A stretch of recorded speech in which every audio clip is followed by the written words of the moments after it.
If the fence rests, let's lay it down. Gonna dig deep, wave that verdict round. The defense rests, time to analyze. With the evidence, we'll unveil the crime. Justice served in an honest fight. True crime tales till the verdict's right. Solving more than just trivial quests, where sentences rule at the defense rests.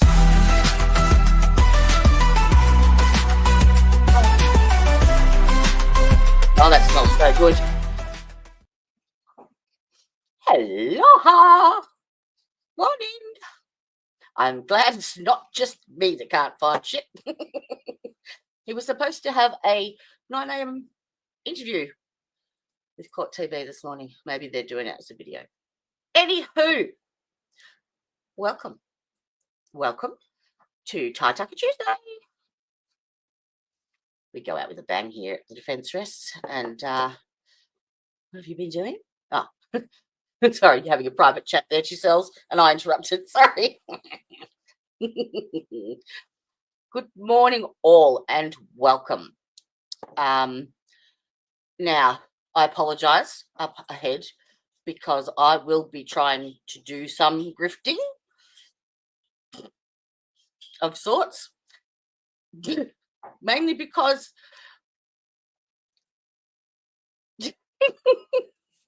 I'm obviously not very good at the whole fundraising thing, and we've managed to raise a whopping total of $31.80. So, if there's any newbies in the chat, hit them up. Let's get this show on the road. Mr. Udahef, lovely ladies. Bryce not in at this time, and Ty will be popping in momentarily. I told him to take his time. No rush. Grab a cup. Oh, speak of the devil, and he shall appear. Always fashionably late. You're not late at all. Hello, sir. Hi, Welcome how are you? to freedom. How it feel? Is it good? It is, but it's not quite reality yet. You know, it hasn't quite hit me yet. You know, I had a little bit of a rough going when I first got out because I ended up in the hospital, and it's like I went from a cell. Now I can't even get out of the bed. Like, God damn it. You know, that's gonna give you the shits, isn't it? So yeah. It is what it is. It was but it'll get there. It'll get there as we move along. I mean, there's, you know, it was also, you know, just the way things happened, and you know, so I mean, that's why I'm taking this little time right now and then trying to get things together and figure out what's going on the last 7 months, you know, where all my stuff is. Yellowstone and all sorts of shit. Oh, you know, like you know, one of the ones I'm trying to do right now, and you know, they were supposed to get back to me yesterday, they never did. But the laptop that they took from me at the airport, I would really like that. Oh, I'd really like that. That's sort of the second time. This would be the one at the second time, you know, because they didn't get me at the airport the first time. No, the first time, man, no, they no, that's right. Yes, I saw that. Yeah, they came in 20 deep, man, when they got me the first time. You know, I didn't like getting arrested at the airport either, but man, I mean, and that one was even more ridiculous because I mean, look, I was even like, look, you can see my tickets to Key West. Yeah, if I'm trying to abscond, it's not to Key West. They wasted $8,500 of taxpayer dollars. Oh yeah. Well, and you got some new chompers there, Ty. Oh yeah, no, I've had these for I had these before I got arrested. I've had them for a while. Actually, it was funny because I saw Trump do his debate with Joe Biden. We saw that in jail, and I'm like, hey, he has the same ones I do. Oh, hey, Steve. Hello. How are we? Hey, what's up, Steve? No, I couldn't find it anywhere on Court TV before. There's nothing up. Oh, I have no idea. I know it's supposed to be for the opening argument show, and they just did it live. It wasn't very long. You know, I think it was maybe 15 minutes because they showed a couple clips from trial. It was interesting. Got like a 1 minute jobby up there, but yeah, no, they did a couple. They had was it part of my opening statements, and then they had me when I went to the judge with the video where they lied to the jury. They had that in there, and then they had a statement from Paula. And that was the thing, is I had to get with them too, is because, and if you notice, they changed it, which is good. But originally they had Ty Tucker pleads guilty, and oh no, I'm not trying to hear that. Do you know how many people in this niche? Well, you would think they would know better. Time to read it. Well, you would think they would know better too. That's the thing, is, man, you know, these are lawyers and judges, man, who run Court TV. So it's like, you would think they would know better than that one. You know, but the thing is, you know, but they did correct it. I'm happy they did. It's, you know, because one of the big things is, you know, when they brought Paula up there, and I hadn't seen Paula, you know, I actually hadn't seen a video of Paula in a long time. And, you know, and that was one of the things that really bothered me, because one of the stories in Key West, and I'm still trying to get them to fix theirs, right? There's only one paper that ran it, that even ran it in Key West, which is again, you know, shows you how much control they have over the press down there. But the thing is, you know, even they said I pled guilty, and it was like, no, you know, you got to fix that. That's actually libelous at this point.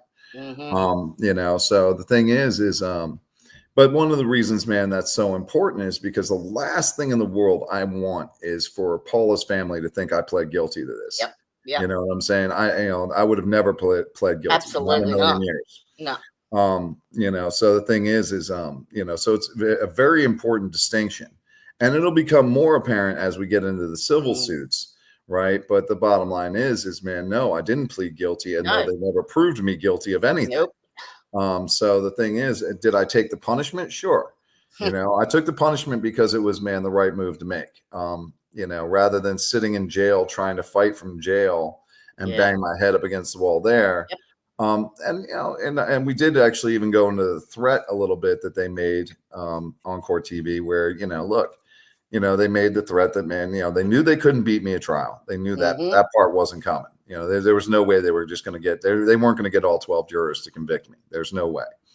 I said that from the beginning. You know, again, it's even worse now. You know, the second time around was not going to be fun. That was your practice round. That was the practice round. Now I've ridden the bike now. Now I know how to get on and pedal. So they knew they weren't going to win. But they did have that threat where, man, yes, could they get one juror every time? And that's a, you know, especially from jail, that's a distinct possibility. So the thing is, and with Dennis Ward just getting reelected, you know, that's 4 years, man, that, you know, now he can do that, you know, and it's like, okay. And then you've got the dirty judge who's not going to allow a change of venue. I knew that wasn't going to happen. You know, especially after, you know, the third DCA's ruling on the disqualification, because the disqualification would have been much easier to win on appeal than a change of venue would be. Most of the time, a change of venue, they leave that strictly up to the trial judge, and you have to have some serious circumstances to get it overturned. And he would have denied it. I'm sure he would have. It would have wasted, man, another 7-8 months, whatever, and man, fighting over that, and he still would have denied it. And they could have kept me in jail theoretically for another 4 or 5 years. And I've wasted enough of my life. Absolutely. But the thing is and also it changed the whole scope of everything by doing this, by taking it to civil court, you know, and I can still prove my innocence in civil court. And if I do, which, man, I don't see as, man, being a problem actually. But, you know, because there's different rules for civil court than there are for criminal. Like, one of the things that, you know, again, with criminal, you'll hear me bitching all the time about how prosecutors can bribe witnesses. They can tell them what they like. Right. They can do that. Now, JoJo wasn't there because he wanted to be there. No. You know what I'm saying? He was there. JoJo was there because something is in it for JoJo. Right. Because, man, he's avoiding a life sentence by doing this, you know. But the thing is, they can't do that in civil court, though, Jody. Once you go to civil court, man, you can't bribe witnesses any more than the defense can, you know, any more than, actually, now, I'm not the defense on this one. This one, I'm the plaintiff. Got to get used to that. I got to get used to that. Who's your first victim? Yeah, but the bottom line is they can't bribe anybody anymore, right? They can't bribe JoJo to come, you know, come to civil court. They can't threaten him to come to civil court. Any of that becomes illegal now. So now it changes that whole scope. And then you also look at, again, the change in the, standard, right? Because, okay, in criminal court, it's beyond a reasonable doubt. You have to be fairly certain, right? The jury has to be fairly certain. When you go to civil court, it's by a preponderance of the evidence. Exactly. And, we can definitely show by a preponderance of the evidence what they did. Right. And, so, I mean, all the advantages just shifted over. They literally gave up every advantage they had by doing this. And the only reason they did it is because they, look, all they wanted was a conviction. Right. Yeah. That was it. And it's like, okay, you got your conviction. But here's the cool thing is if I win in civil court, then I can go ahead and try and have that conviction vacated later, too. So it was a change in strategy. So do you have like a checklist in order of who you're going to attack first? Well, I mean, the easiest way to figure that out is go look at the civil case we already filed. When we first filed it, we had a whole list of defendants on there, including the county, the sheriff's, the sheriff's office, the state attorney's office, the state attorney, the sheriff, a bunch of different officers, a few of the prosecutors. And there's going to be some names added to that list. I mean, that list has grown since. How do you get 7.5 years back, though? How do you put a monetary figure on that? You never can. And you don't, and you got to remember, I mean, even then, even when you look at it, my son was 14 and was supposed to come live with me when this happened. And, how do you get, how much can you pay me for my kid's childhood? Right. So he's 21 now, is he? Right. We're never getting that back. You see what I'm saying? So he's a man now. I'm not going to get his childhood back, and he's not going to get his father back for that time either. So, no, there's no amount of money they can pay to make up for what they did. More appropriately, though, I mean, not only do because the amount of money we spent, and then then you talk about damages and all that. Of course, that's a factor, but the other factor is again making sure that they don't do this to anybody else. And one of the ways you do that is you hit them in the pocketbook. Yeah. I mean, that's where you got to hit them. You got to make it so that, wait a second, if we get caught doing this, it costs us a lot of money. You know what I mean? Because you can't throw a county in jail. You can't throw the state attorney's office in jail, right? You can't do that, right? So the way that, civil court, the way juries handle that is they go ahead and they hit them, for a large dollar amount, the punitive damage. Yep. And that's what we're looking at right now. Matter of fact, I mean, I don't know. We'll see. We have so much litigation. We may be able to set a new record. I don't know. I was looking at, I actually looked at that and I was like, okay, the one of the highest settlement amounts ever was George Floyd's family at 27 million. That was a settlement. What about Maya? Take care of Maya. Yep. I don't remember what the dollar amount is. She hasn't been paid yet though. Well, but then you've got, one of the highest jury awards just happened not too long ago. It was for, again, a civil rights lawsuit. And that one was 136.9 million, right? Big difference in the settlement amount and the award from a jury. And that was just for one civil rights violation. And we've got them for many, you know what I'm saying? So it's like, okay, how they're going to settle this out and how they're going to work this out, because again, there's no doubt that they don't want to take it to trial. They don't want to go to trial. For any of these suits. And I don't know whether the firm, because it's going to be a lot up to the firm we choose. But, whether it's, one massive lawsuit that incorporates them all, or do we do multiple lawsuits? Class action. Or do we do class action is a little different. And I plan on helping with those too. Because that's what I said on Steve's show when I think you were there for that one. And, I caught the second half of it. It was early in the morning for me, so I didn't even hear the answer to my question. That time difference gets us. That time difference. It's late for you. I have no idea. The first podcast I did with Steve. Well, the thing is, an hour ahead, and I'm nagging him on the emails, going, "Get up!" And he's like, "What?" Yeah.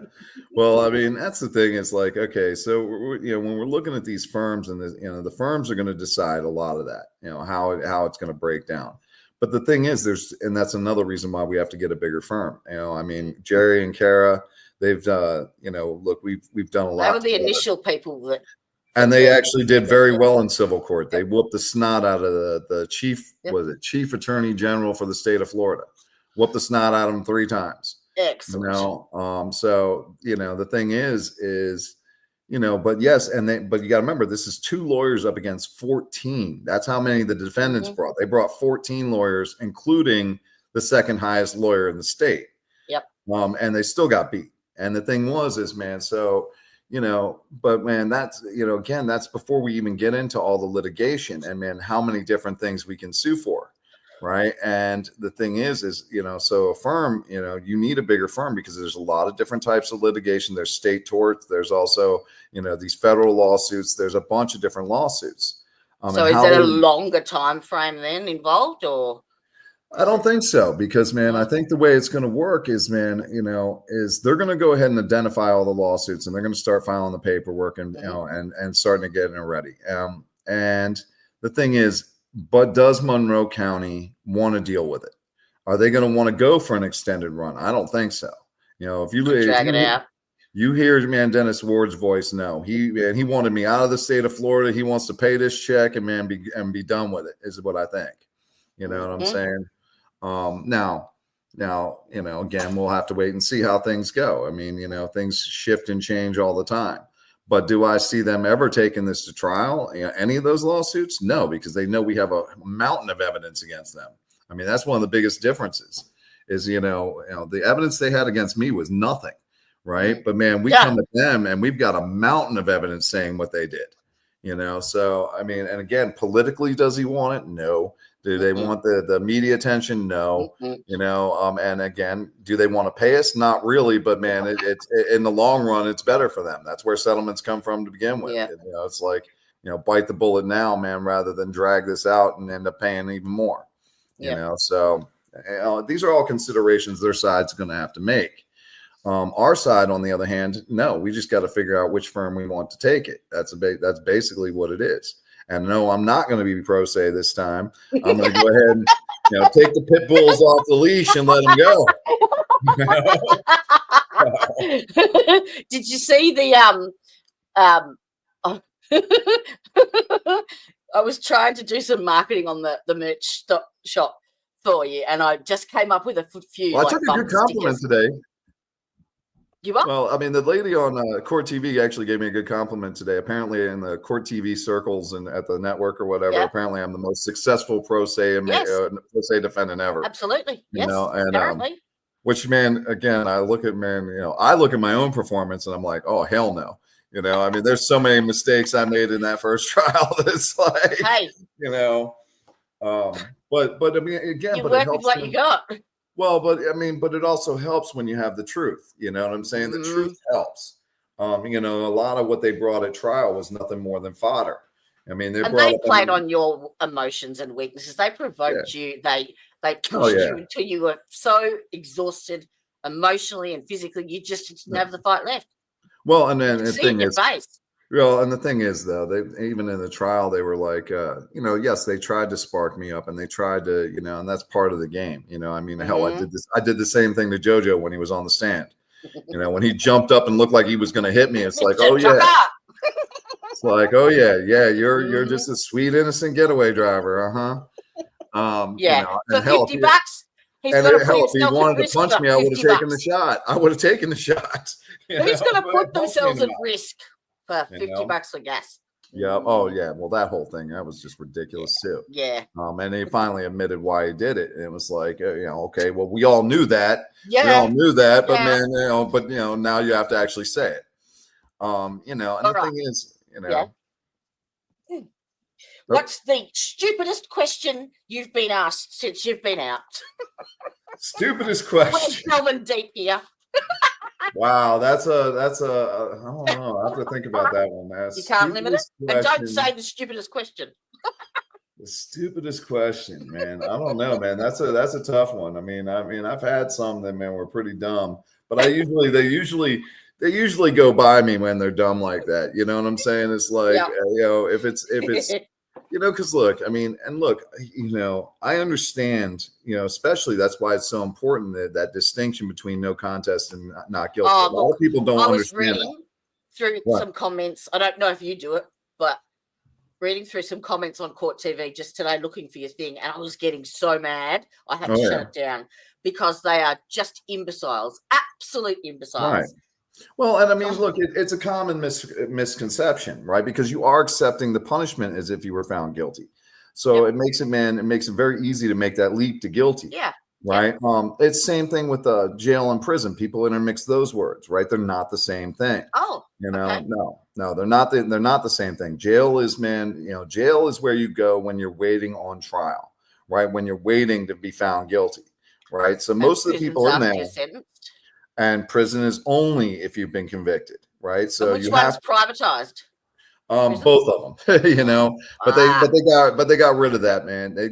I'm pretty sure they've gotten rid of all that in America now. I don't know for sure, but I'm pretty sure that they've gotten rid of that because privatized prisons and jails, that you know, look, there's a problem there. You know, look, that we were never supposed. Well, I shouldn't say we're never supposed to make money off of it because it sure as hell seems like the system was designed to make money off of it. Matter of fact, my brother and I were even talking about that this morning. You are the most successful pro se defendant, in my opinion, too. Well, thank you, Elizabeth. Thank you. And man, look, I have my beliefs on pro se. I mean, there's a lot of advantages to pro se. Well, especially when your only other option is a defense. Like your public defender that's wanting you to take a plea deal. Fuck. Well, and man, that's the thing is I've got my ideas on that too, because, down there's absolutely a horrible example for everything, right? But the PDs down there, I mean, look, they're just nothing more than a lapdog to the state. That's all they are, and, your public defender is not going to, first off, they're not going to get you out of jail. Matter of fact, they're going to try and keep you in jail just like the state because everybody wants you to cut a plea deal. That's what it boils down to. Yep. They're going to hold you hostage. It's basically kidnap and ransom these days. They're going to go ahead and arrest you, throw you in jail, and then hold you there until you're willing to take a plea deal. They only get paid a certain amount of time, don't they, per person? Is that right? I don't know about that as far as their paycheck goes down there. But I thought they were capped. No, they do have caps, and the cap on a lawyer, because the way it goes is this. You have the public defender's office, right? And then, say there's a conflict. Like in my case, man, there were 3 defendants, right? Yep. So there's 3 defendants. When we first got there, Travis gets the public defender, right?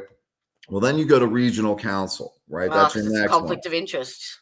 Well, yep, because there's a conflict of interest, right? So then you go to regional counsel, and regional counsel are lawyers who have agreed to serve as this overlap, right? Now, Rory ended up with a regional counsel at first, and then you're third.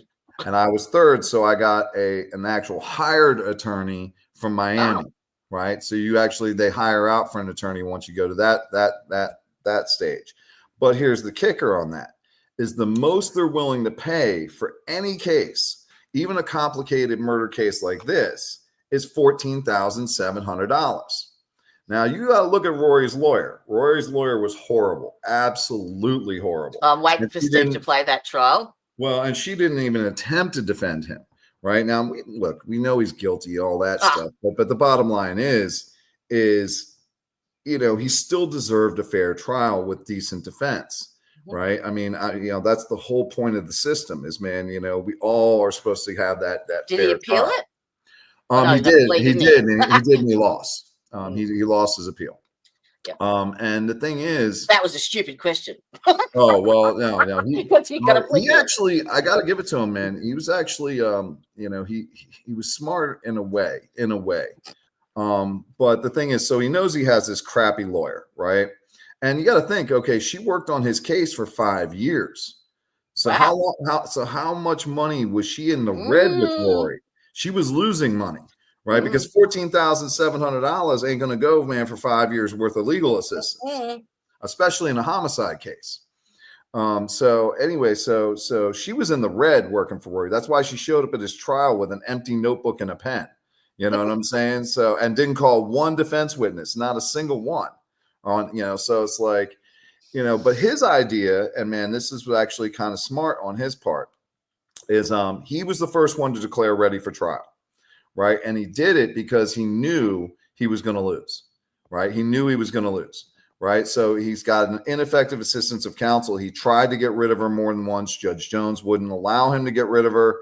So, man, he knew he was going to trial with this shitty lawyer. So he had first dibs at a deal. So, well, no. So, man, he had dibs on a deal, but man, a deal wasn't going to do him much good.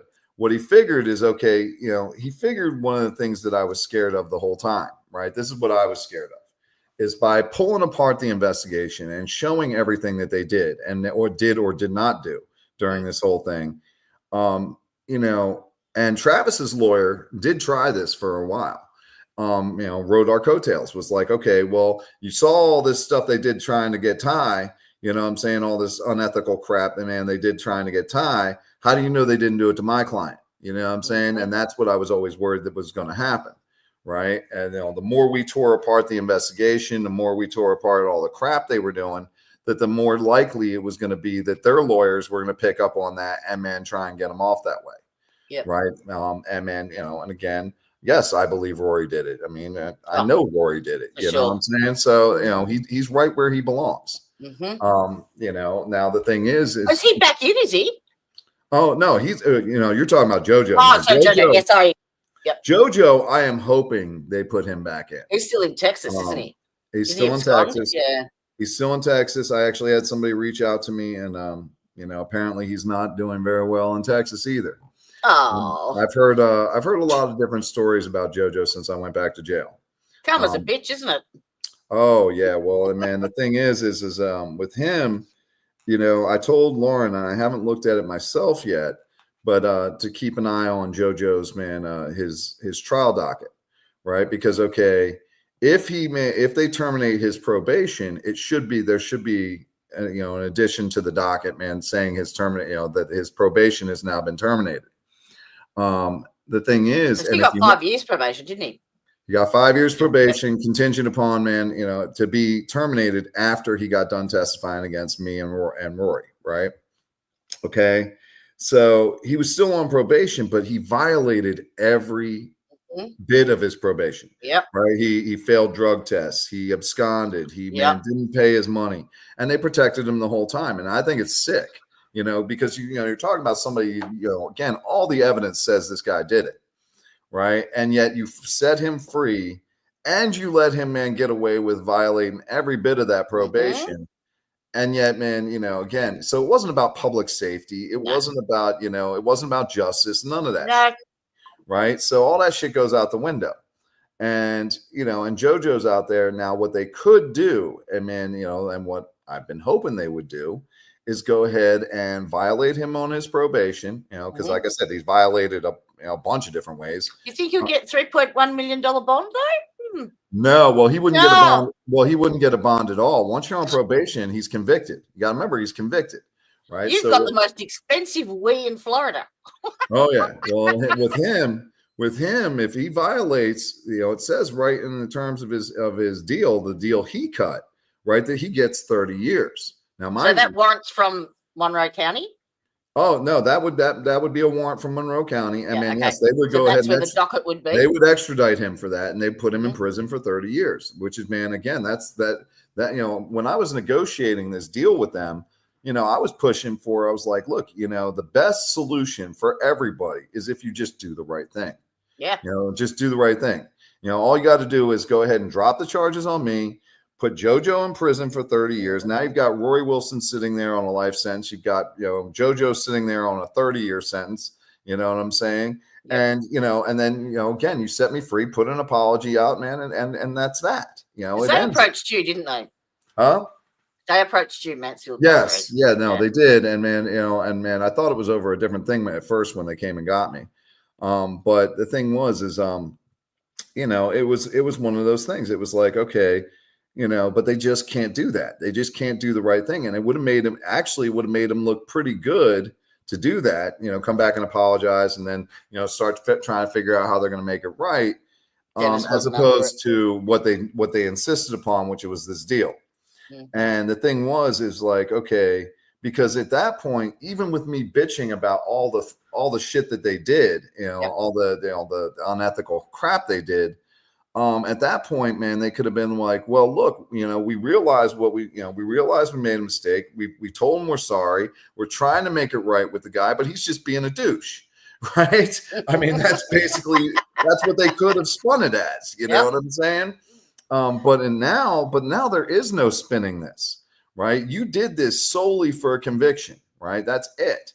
It had nothing to do with justice had Who nothing drops to do with 4 felonies just like that? Well, not even just 4 felonies. You got to remember, I started off with 10. That's right. I started off with 10 of them. I mean, and man, I had 10 felonies. I was looking at 370 years added on to the life sentence, right? And, so I had a life sentence plus 370 years. Well, 910 days time served. If that doesn't say you're innocent, I don't know what does. No probation, no supervised. Well, and here's the stupid thing for them. I mean, they knew they were biting the bullet by letting me go no contest because I was going to be able to sue them. Right. But you just made it even worse by doing this because you proved it was unethical. Right. That's basically what you just proved. You know what I'm saying? And I mean, and man, and here's the bigger kicker when I listen, because I listened to all of Ward's radio broadcasts, not just that one little snippet. And he's sitting there talking about how, he's got so many problems in the office because he needs to hire another ASA, another prosecutor. But he doesn't have the money. Well, you just waived a couple $1 million worth of prosecution costs in this case. Yeah. And that's how much you spent trying to prosecute me this whole time. Yep. And but you're crying because you can't. Right, but now you're crying because you can't afford another prosecutor. Well, maybe if you didn't do this shit, you might have the money for a prosecutor. A couple $1 million, man, might buy you a prosecutor. So I don't know. It's like you gotta have a helicopter first. I mean, you talk about, literally all they wanted was, man, to be able to say we got a conviction. Yeah. And that's retarded.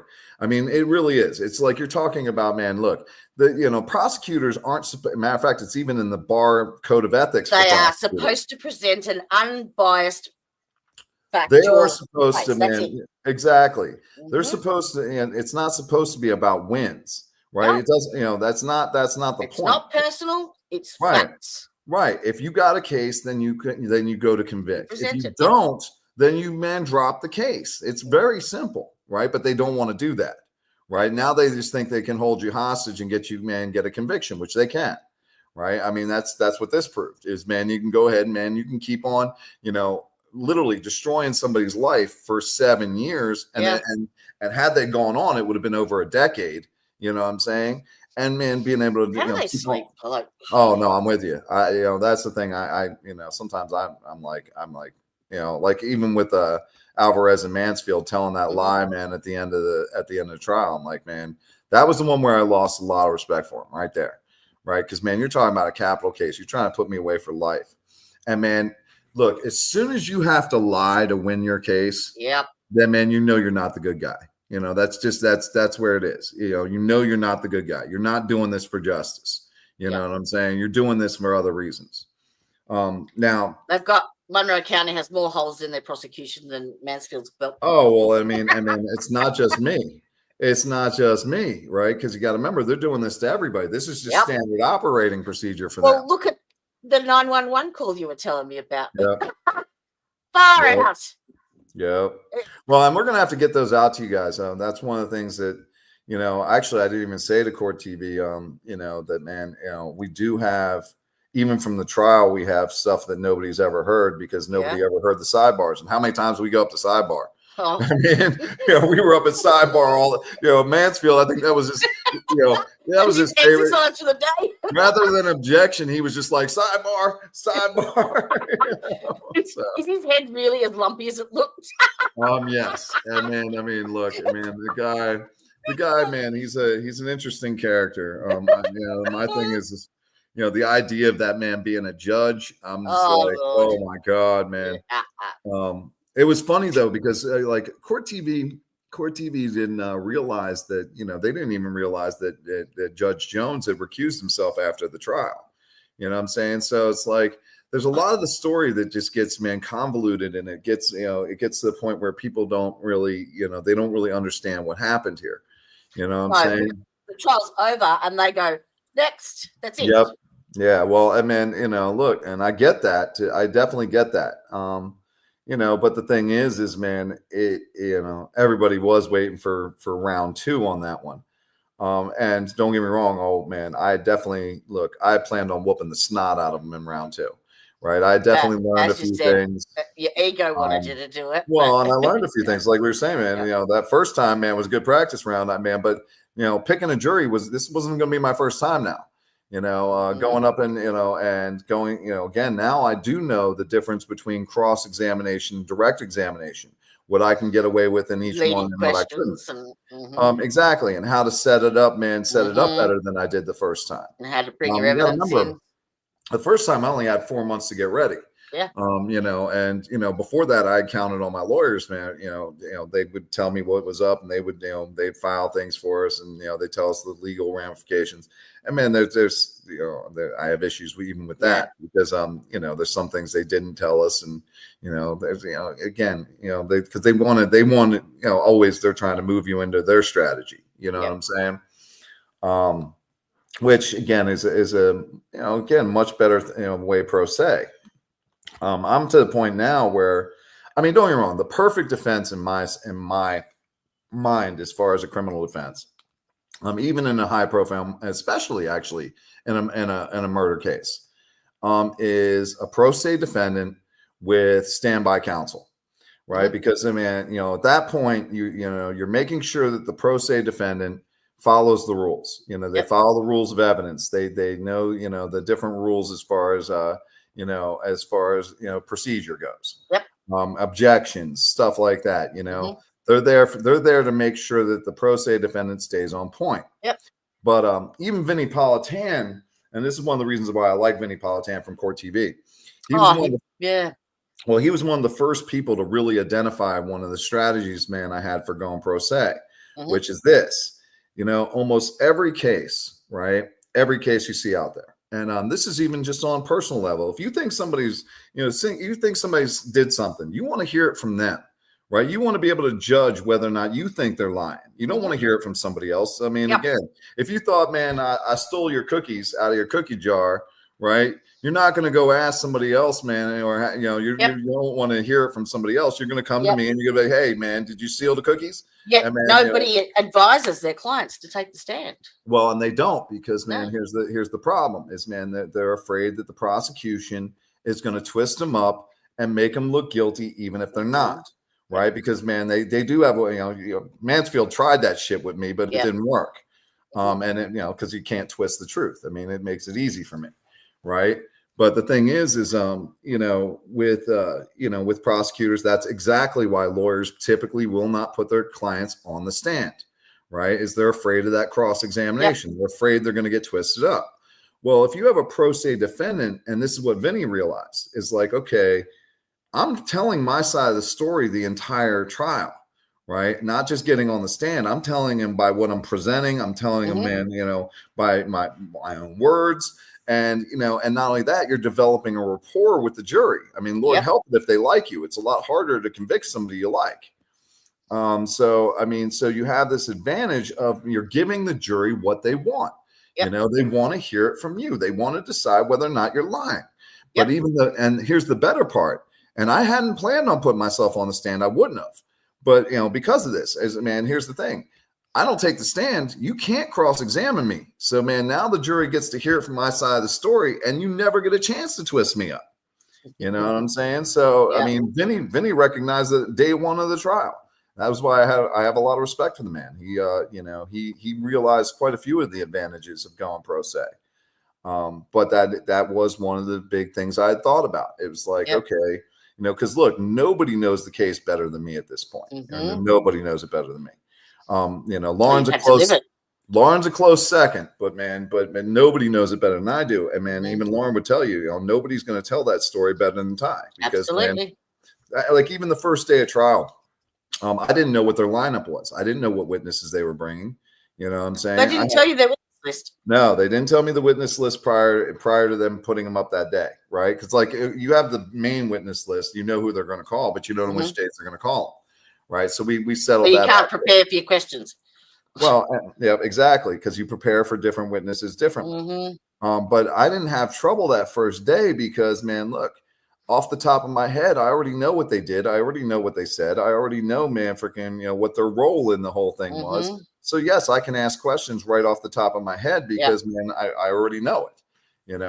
So it didn't trip me up when that happened. So and that's even one of the big pieces of advice I gave to all these guys when I was in jail.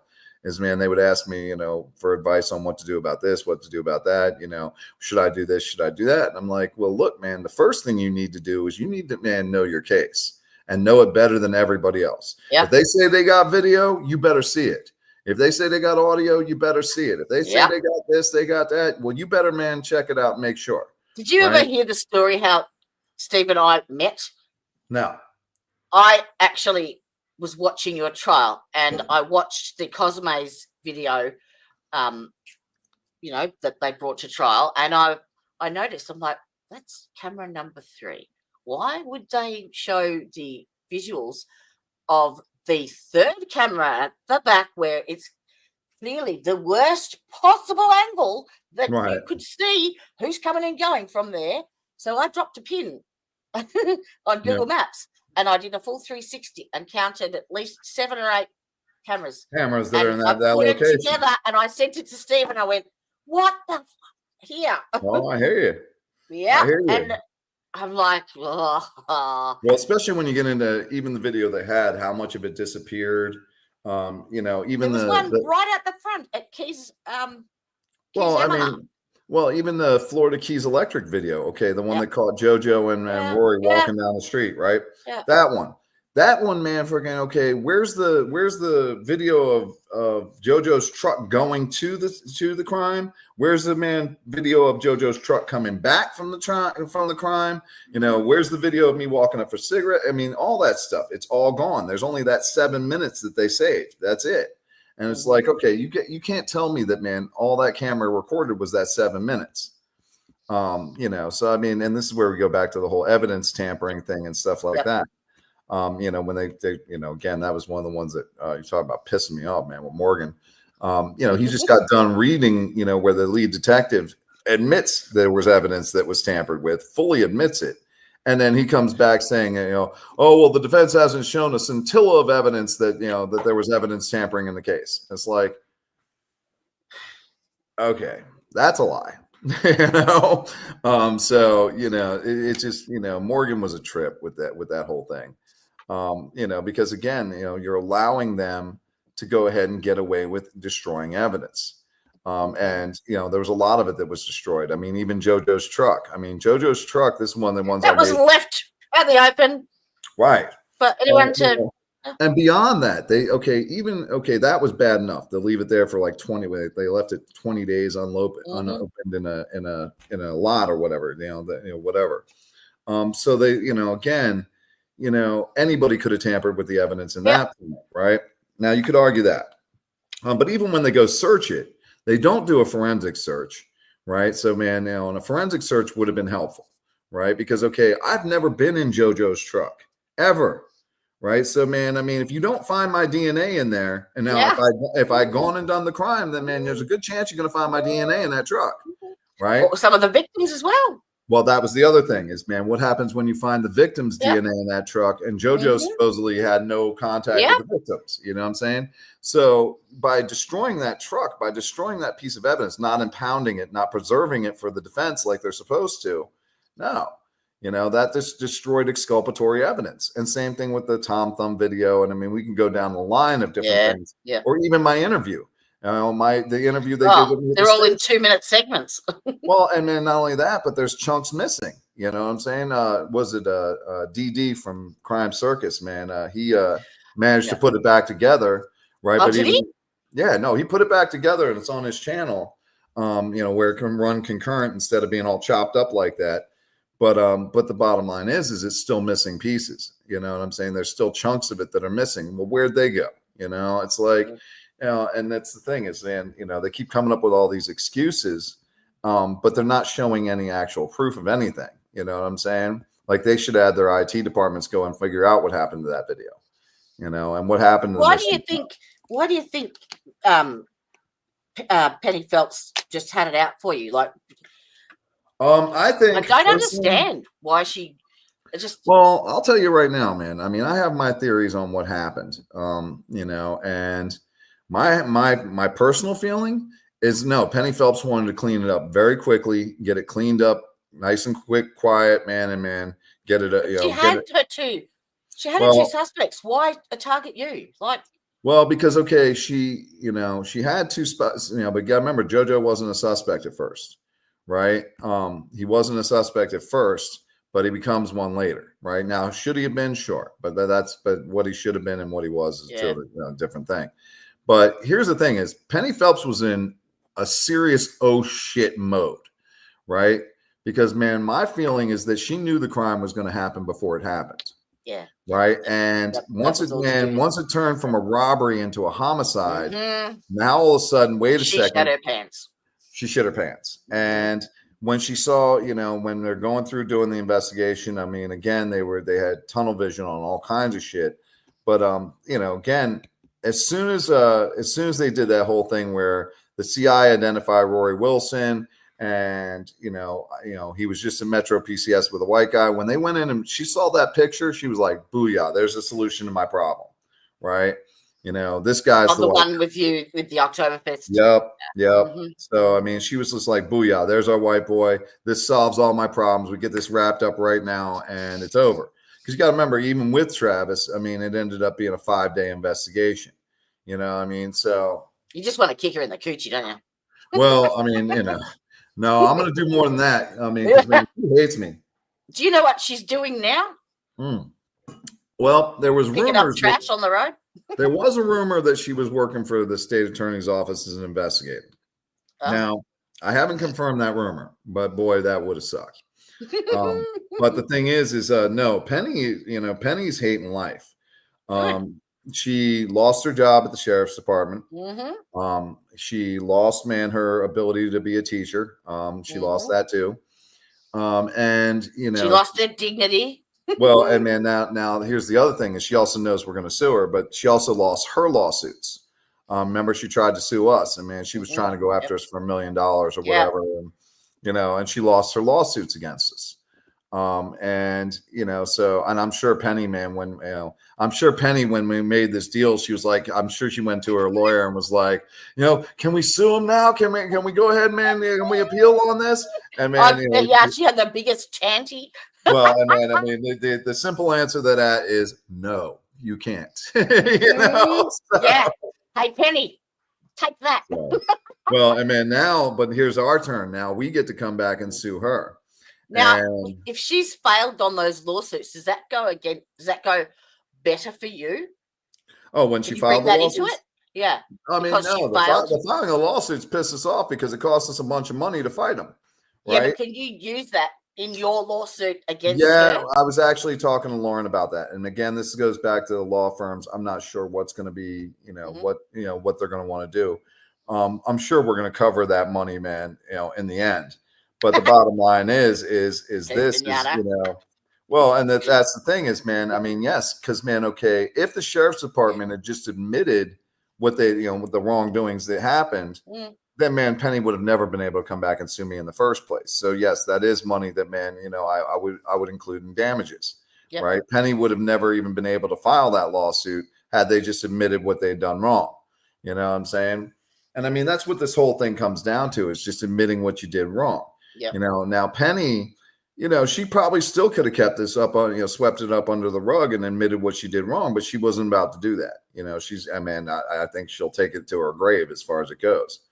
Because look, Lauren and I both are hoping, out of, the lawsuits, and man, as we start going and pulling all the evidence for the lawsuits, and we do have some new evidence and stuff like that, that we're going to actually figure out what actually happened. it would be a nice closure for both of us. You know, Absolutely. it really would, to be able to find out the true story about what And happened. tell it.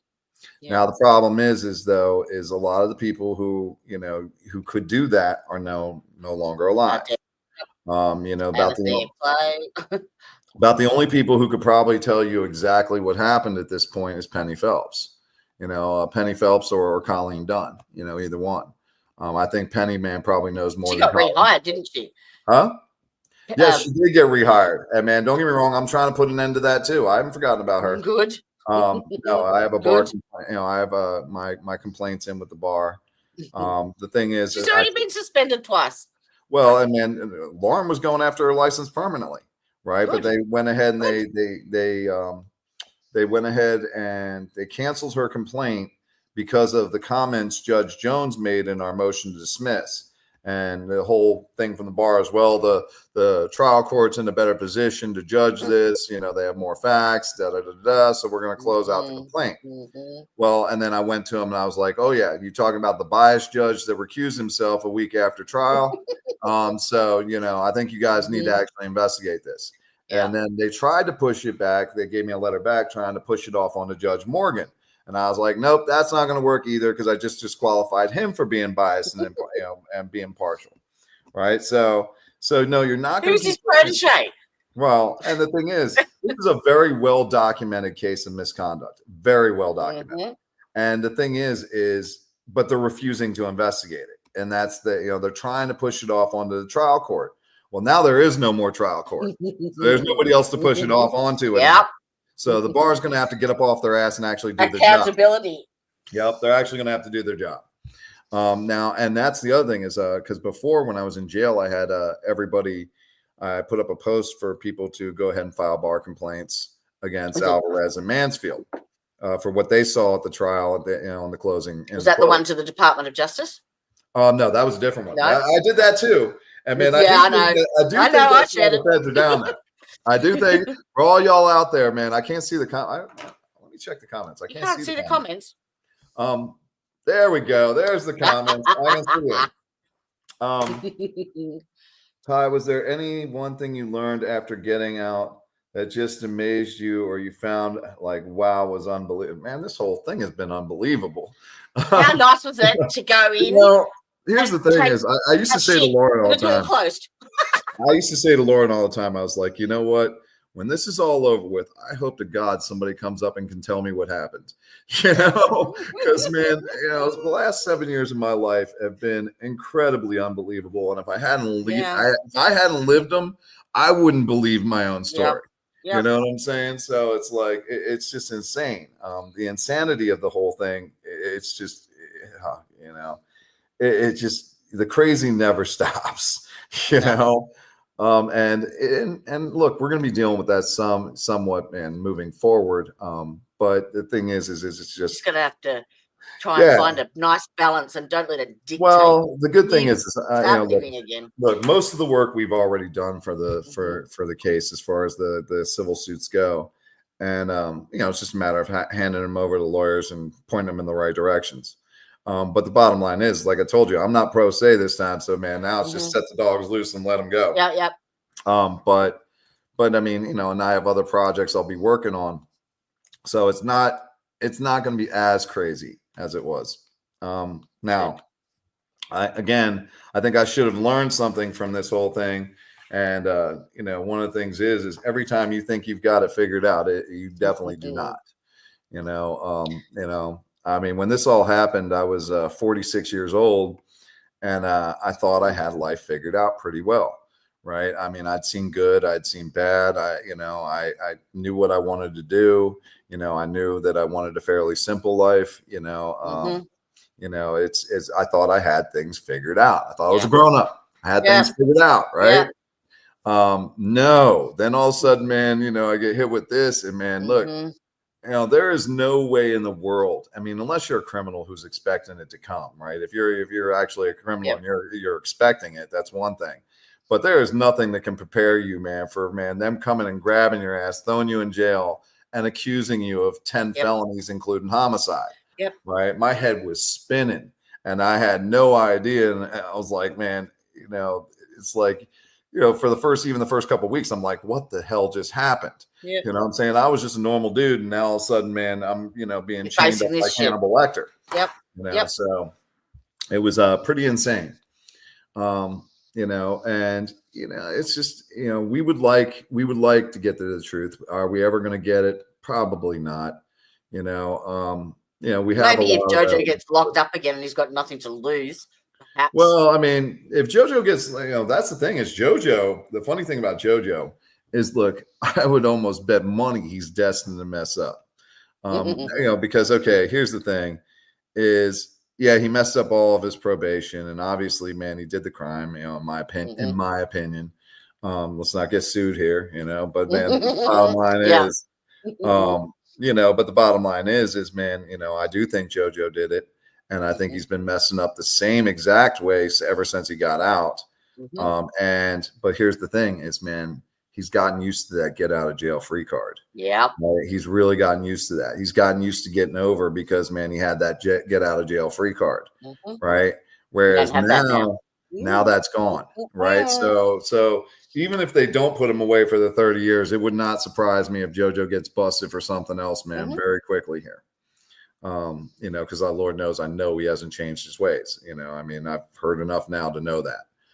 Plus, not only that, I mean, again, you talk about, man, again, this shady ass shit they pulled. It's like, okay, if you go on JoJo's docket, man, if you look at his probation record and all that stuff, they have that all sealed, right? So that people like you can't go and find it, right? But that's a lot of your stuff on there too. Yeah, well, and the thing is, but they're doing it specifically for that one because they don't want people to see how much he violated probation and how much he didn't do what he was supposed to. And compare it to you. Right. Where I'm getting busted for a UA that I actually did go to. You know what I'm saying? So it's like, it's just the behavior is inexcusable. It's just all the way around. Absolutely. Let's see. Hold on. I would love to have been a fly on the wall to hear the sidebars. Well, guess what, Elizabeth? Your dream is going to come true. Oh, you've got them. I have the sidebars. Fuck yeah. That's the thing is, and actually, I've been talking to a couple people, and man, the thing is, and what we're going to probably end up doing is we're probably going to take the video stream that there already is, the video from, that was used by Law and Crime and Court TV, the one everybody has, right? And we'll just add in the sidebars, right? Make it the actual complete trial where you get to hear what we were saying up at the podium with the judge. Now that is even going to be more interesting because, man, I can tell you there was some juicy definitely some juicy conversations up in the side. I bet there was. And not only that, that's also where a lot of the legal argument gets made. Yeah. Right. Yep. The legal argument, doesn't get made out there on the floor with the jury when we start arguing about this statute or that statute. I mean, that argument gets made up with the judge. Right. Well, that's where a lot of the legal argument gets made. So yeah, it's an important. And I was thinking about that. And I was thinking about what a detriment that is to people who watch it on Law and Crime because and watch it on Court TV. You're not getting the full story. You're not getting the full story. You're only getting what they're allowing you to see. You see what I'm saying? You're getting the same thing as the jury. Well, actually, I shouldn't say that. You're getting a little better than the jury because you're getting some other perspectives that the jury doesn't get. Jury's in the back room while you're still seeing us setting up and us arguing before they come out and all that other crap. Right. So you still get that part of it, but you're missing a big chunk of it when you're not getting those sidebars. So we're going to go ahead and make that dream a reality. We're going to go ahead and we're going to try and put the trial back together and add the sidebars in so that people can actually, check out what was said during those things. There's also some other ones. There's a lot of, it's funny. I thought we had so much. I thought we had put so much of the discovery and the evidence out there for everybody. But, as we're going through it, and there's just a mountain of this shit. You got to remember, man, there's a mountain of evidence in this case. And the thing is like stuff like you and Steve don't have access to 911 calls, right? There's like 19 of these things. You know what I'm saying? So there's like 19 different calls, right? Well, and some of them don't mean shit, yeah. right? But other ones, man, other ones are kind of interesting. Obviously Gabby Torelli's being the most interesting since, she's sitting there real time and watching this thing go down. And then they never accounted for Gabriella Torelli's story at all, right? They don't account for that at all. They just write her off like she's nothing. And man, again, this is a woman who had no reason to lie. You know what I'm saying? She's seeing it in real time and telling it to a 911 operator. I somehow doubt she's lying about it. You see what I'm saying? But yet they never investigate her story at all. No. It's stuff like that. There's a ton of that stuff out there. Then we have the IA investigations. They did, was it for the posse incident when they brought the cops down to the courthouse, that whole thing. They did 26 interviews and one of them being with Colleen Dunn, Detective Pitcher, Malone. I mean, there's 26 interviews with these officers about this incident. So all you have to do is listen to Pitcher's deposition, and you just know that it's. Oh yeah. Well, that was actually one of the ones. I didn't send Pitcher's whole deposition when I started contacting the civil rights groups, but I did put in the articles that because remember, there's only 2 news stories that came out about Pitcher's deposition. No, but Steve and I have played the full. Oh yeah. Oh yeah. I mean, what he says in that depo. I mean, I should have never been taken to trial. Where was his balls? Yeah. No. And man, he tried to play good cop at first, but that was the thing is, man, and the reason he ended up having to tell the truth, I shouldn't say the truth, a variation of the truth. The reason he had to do that is because we had gathered so much evidence. You can only say, I don't recall so many times. And again, especially when I'm using your own text messages, your own emails, your own shit to sit there and man, you can't lie about that at that point, oh yeah, I did say that, yes, you did say that, okay. Now that we've established that, let's move on to man, why you did that. Yeah. I don't understand why he didn't stop her. If he knew she was, doing the read technique and doing all this wrong, why didn't you stand up and say something? Well, and that you could say that about a lot of people. That was one of the things like, okay, most of the cops in this case didn't do something directly wrong, right? They didn't actually, tamper with evidence or, again, get the wrong date like Danielle Malone. Intentionally. They didn't do it intentionally, but they saw red flags and didn't report them. No, they cover each other's ass. It's basically what it is. And in this case, you're talking about a captain who controls about 2/3 of the sheriff's department, right? Because she was in charge about 2/3 of the sheriff's department. So, hi. What's up, buttercup? Someone should make a song about that. Oh, yep. Well, we're doing okay these days. I actually made a song back when you got arrested, back in April. Don't go to the airport. No, it's an AI compilation of the whole case, basically. So I'm gonna have to check it out. I think you did send it to me. I haven't had a chance to look at it yet, but man, I'll definitely want to check it out. And some of the bumper stickers. Well, man, the ones that Steve has made for his interviews, those rap songs, I'm like, man, okay, you're making me sound tough, dude. I like it. Where did you get the idea from? I wonder. It's great. Oh, hey, thank you, Luis. I missed everybody, man. I mean, this is it definitely sucked being behind bars again. So, what was the first thing you did when you got out? Well, close the toilet door. No, actually, man, what sucked is since they let me out at night, right? I actually had to go down to the homeless shelter, which is on the same property, and tried to spend the night there, right? But man, I couldn't because I didn't have ID. Didn't have anything. Yeah. Now they were supposed to, man. That was part of the deal too. Is they were supposed to provide me my ID. Instead of doing that, they gave me like 2 pieces of paper to go down to DMV. So I had to wait till the next day to do that. So I ended up wandering around all night. But the thing is, man, yes, it, not funny. I don't know what that one is. Thing is, no, I ended up, man, wandering around all night till the next day. Then I made the mistake of going to the wrong side of the island. I walked to the wrong side of the island, DMV, because after all this time, it wasn't on that side of the island anymore. It was on the other side now. So I had to walk all the way over there, man. I got there with I think it was like 5 minutes to spare to get my ID. So I finally got because you got to remember, when they extradited me, I mean, I didn't even have shoelaces or a belt when I got out. You know what I'm saying? So it was definitely. I watched that video. Well, it made it kind of messed up, and then I started getting sick. And luckily, Lauren put me up in a hotel for a couple of days, but I wasn't getting better. I started throwing up blood, and I was having problems. And so I ended up. After the hotel, I went right to the hospital, and then they took me by ambulance up to Miami, and I spent, I don't know, a good week, something like that up in the hospital up there. Yeah.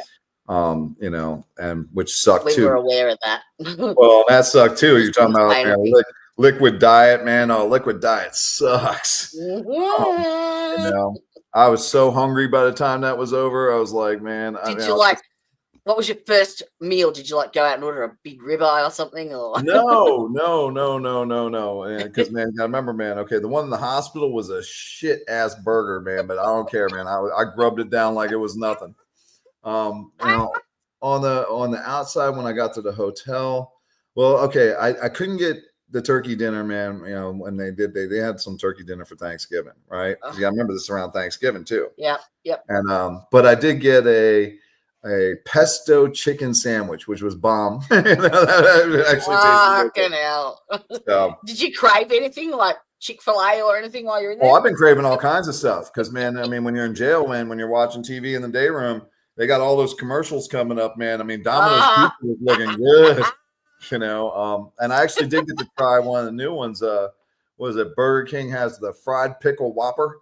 And I was like, oh yeah. I'm like, all right, I'm down. I could do this, So I've tried it and it's good. And then the other one was the Reese's with the chocolate syrup in the bottom. Now they've got Reese's cups that have chocolate syrup in the bottom.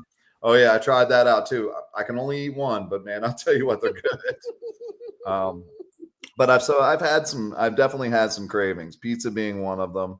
Obviously, I mean, steak is definitely another one. Any kind of meat, actually, because I mean, in there, look, you get two, okay, I shouldn't say that because they have their lunch meats, man. Like bologna, the salami, and the ham are all the same thing, just different flavored, whatever. Different coloring added. But then you've got most of the meat. Not meat. They have soy is what they feed you, whether it be by patty or by chunk. But they feed you soy. You get some turkey every once in a while. But other than that, man, here's the one that I couldn't figure out when I was in jail. You're on an island surrounded by fish, right? Not one. And fishermen. And yet we're not eating any fish on the menu. Well, you'd think some fishermen would donate, man, some of the catch that instead of having to go bad, donate it to the jail, but nope. Oh yeah. Sounds gross. Green hamburger. Yeah. I hear you. But I'll tell you what, after you've gotten done eating nothing but broth and jello, that green hamburger. Oh yeah. Good. Yeah. I do not like green eggs and ham. Sam, I am. But how did you go with the hurricane? The hurricanes really weren't shit to us.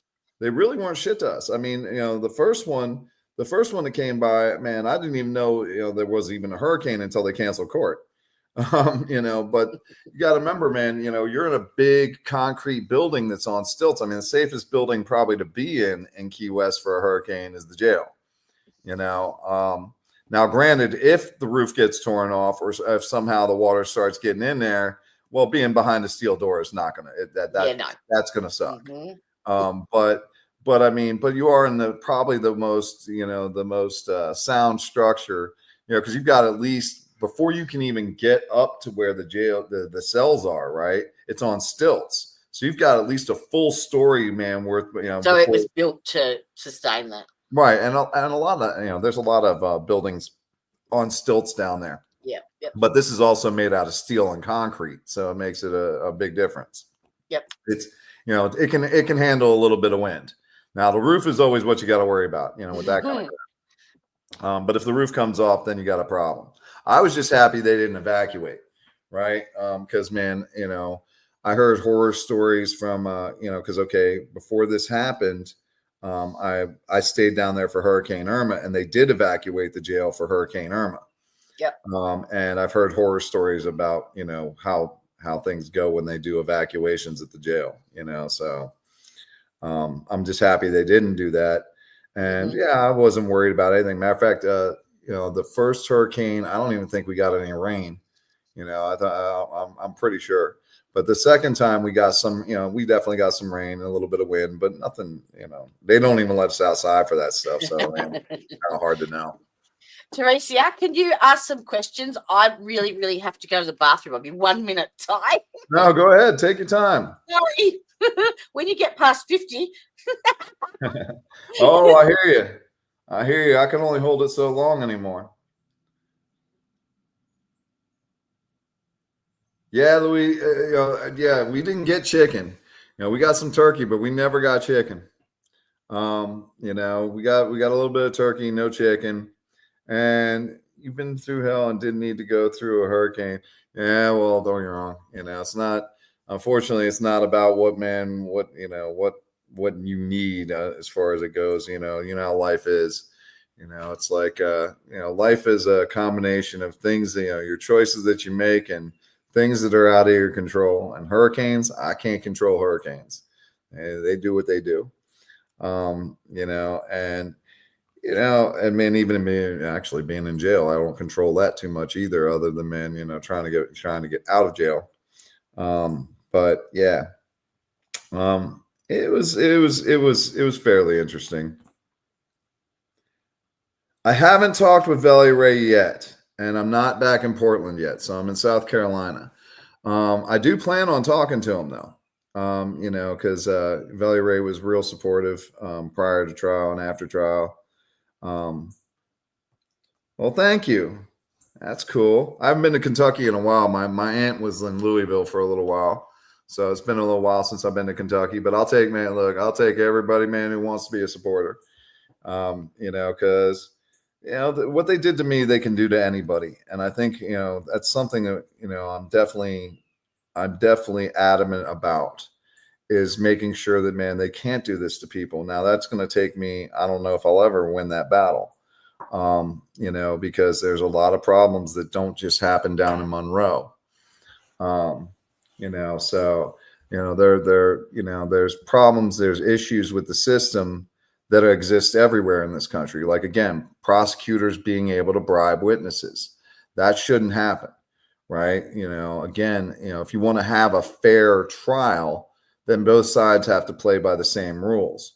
Well, you can't have the prosecutors being able to buy witnesses and then the defense man freaking, goes to prison if they even try to bribe a witness. So the thing is, man, I'm not saying that anybody, point being is that nobody should be able to bribe witnesses. But unfortunately, it's legal for the prosecution to do.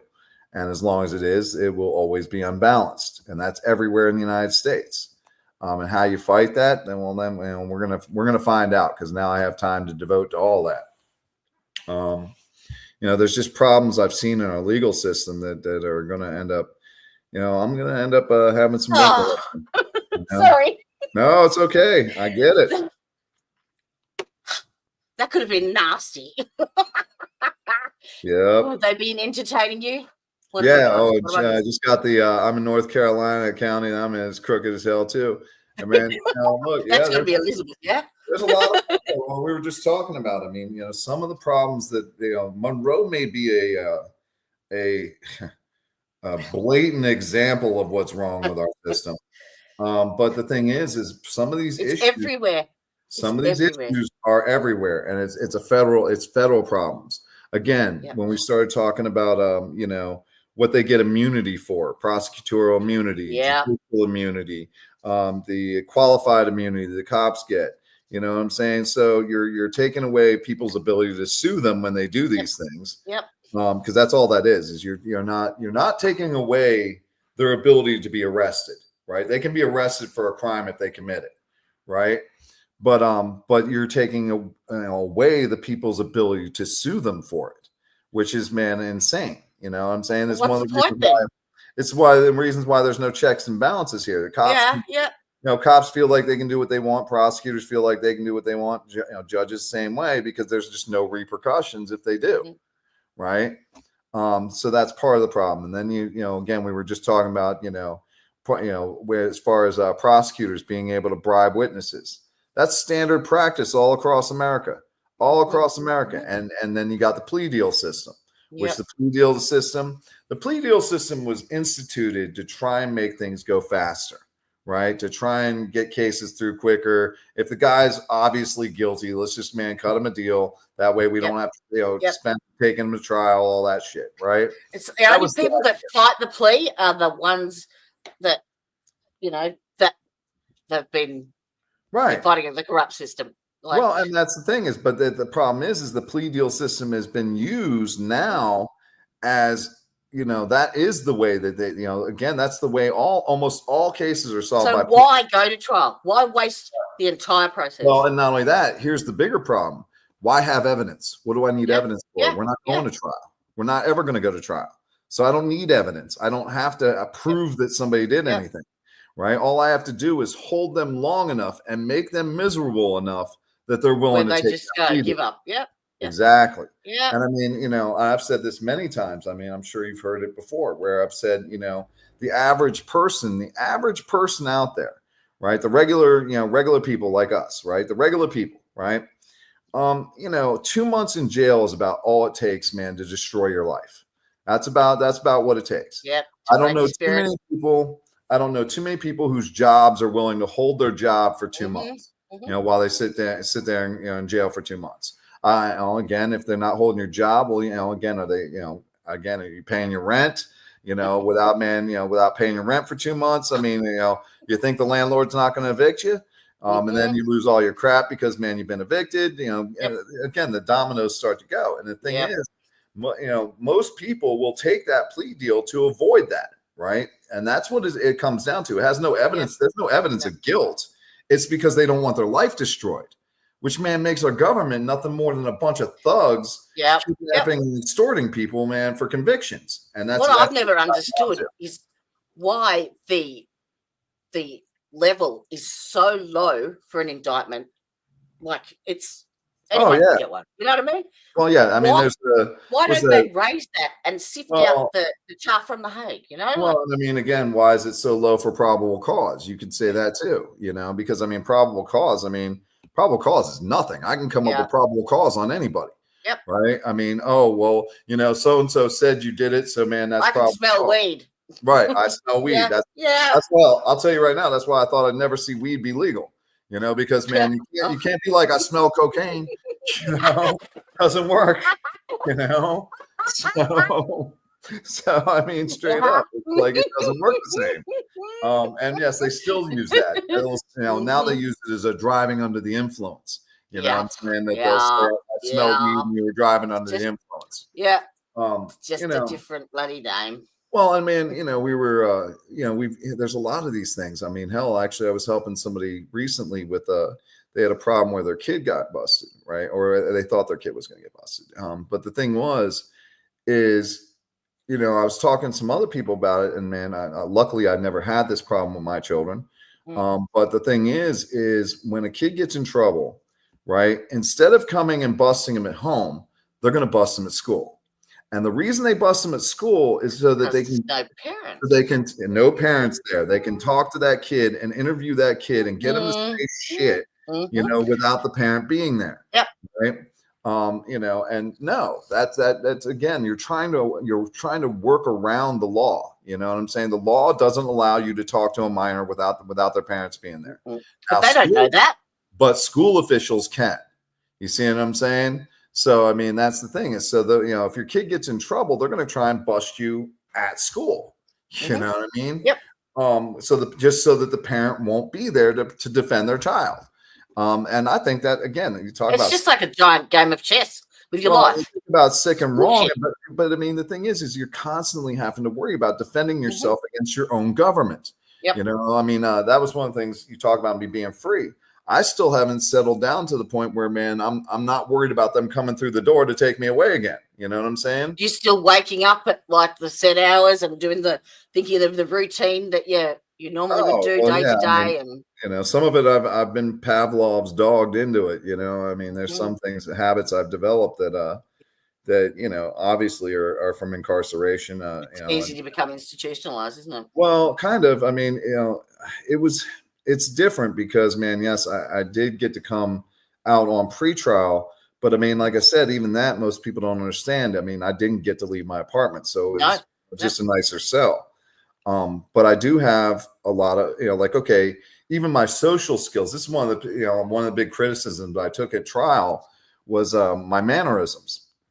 Because, you know, but your personality isn't on fucking trial. And the thing is, but nobody got the fact that, man, look, I hadn't even talked to anybody. Like I didn't talk to people anymore. I didn't, you know, I don't associate with people anymore. I stayed either in a cell or in my apartment. You know what I'm saying? I didn't deal with a lot of people. Right. So now I'm out there in this social scene, kind of. Now I'm in your anxiety's up fucking here. And I'm dealing with all kinds of people. I'm dealing with the jury. I'm dealing with the judge. I'm dealing with the prosecutors. I'm dealing with your life's on the line.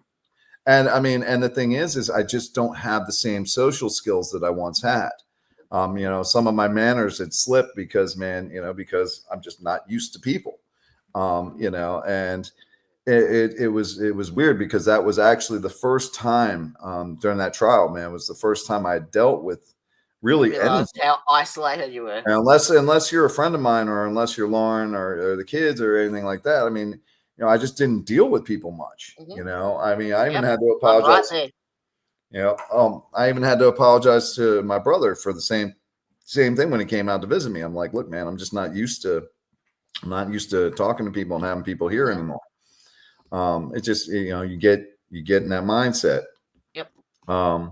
There's a lot more freedom in prison. Oh, of course there is. And man, that goes back to what we were saying. This is actually an important point here for the discussion. Is you're right. You're absolutely right. Prison is actually better than jail. And I know we talked earlier about the difference between prison and jail, which means, you know, and it makes absolutely zero sense from a moral standpoint, right? It's not like you've changed. Well, still the same. And it's not that. Jail's not meant for punishment. Jail is meant to detain people while they're waiting for trial, right? They're supposed to limit your rights as little as possible while you're in jail. But is that the reality? As a deterrent. No, the reality is prison is much better than jail. You can get a job in prison. You can go to school in prison. There's a lot of different things you can do in prison. You can actually get contact visits in prison where you can't get those in jail. The thing is prison is much better than jail. And these are people who've already been convicted of a crime. So you were in Monroe County Detention Center. Is that a jail or a prison? Yeah, that's a jail, right? That's a jail. And matter of fact, it says it right in the name. You are being detained. Detention center. That's what it's for. You're being detained. So you never got moved past there because you were still awaiting trial. No. And the thing is but here's the point. And man, everybody thinks it's backwards, right? That prison should suck worse than jail because you have the punishment aspect. You got these people have been convicted, right? But no, the reason why jail sucks worse than prison is this, because again, it's to get you to take that plea deal. We're going to make this suck as bad as it can so that, man, you'll take that damn deal. That's what it boils down to. It is extortion. That's all it is. As much of your life away, as much of your freedoms away. Now, Elizabeth's got one up here. My stepkid got suspended over a half school year and put on an ankle monitor just because he made a comment about a book that he got from the school library.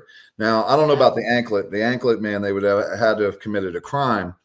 But that was one thing when I was helping this person, I told him straight up, I was like, look, you got to be watching out too, because, school policy and law are different, right? You don't have to break the law for the school to hold you accountable for it, right? The school, if they don't like whatever behavior you did, right? Even if the cops decide not to press charges, the school could still expel you or suspend you or whatever they're going to do. So you got to watch that one too.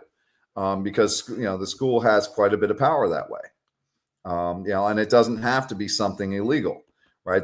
School can punish a kid for something that's not illegal, So it's just, man, you always got to watch that.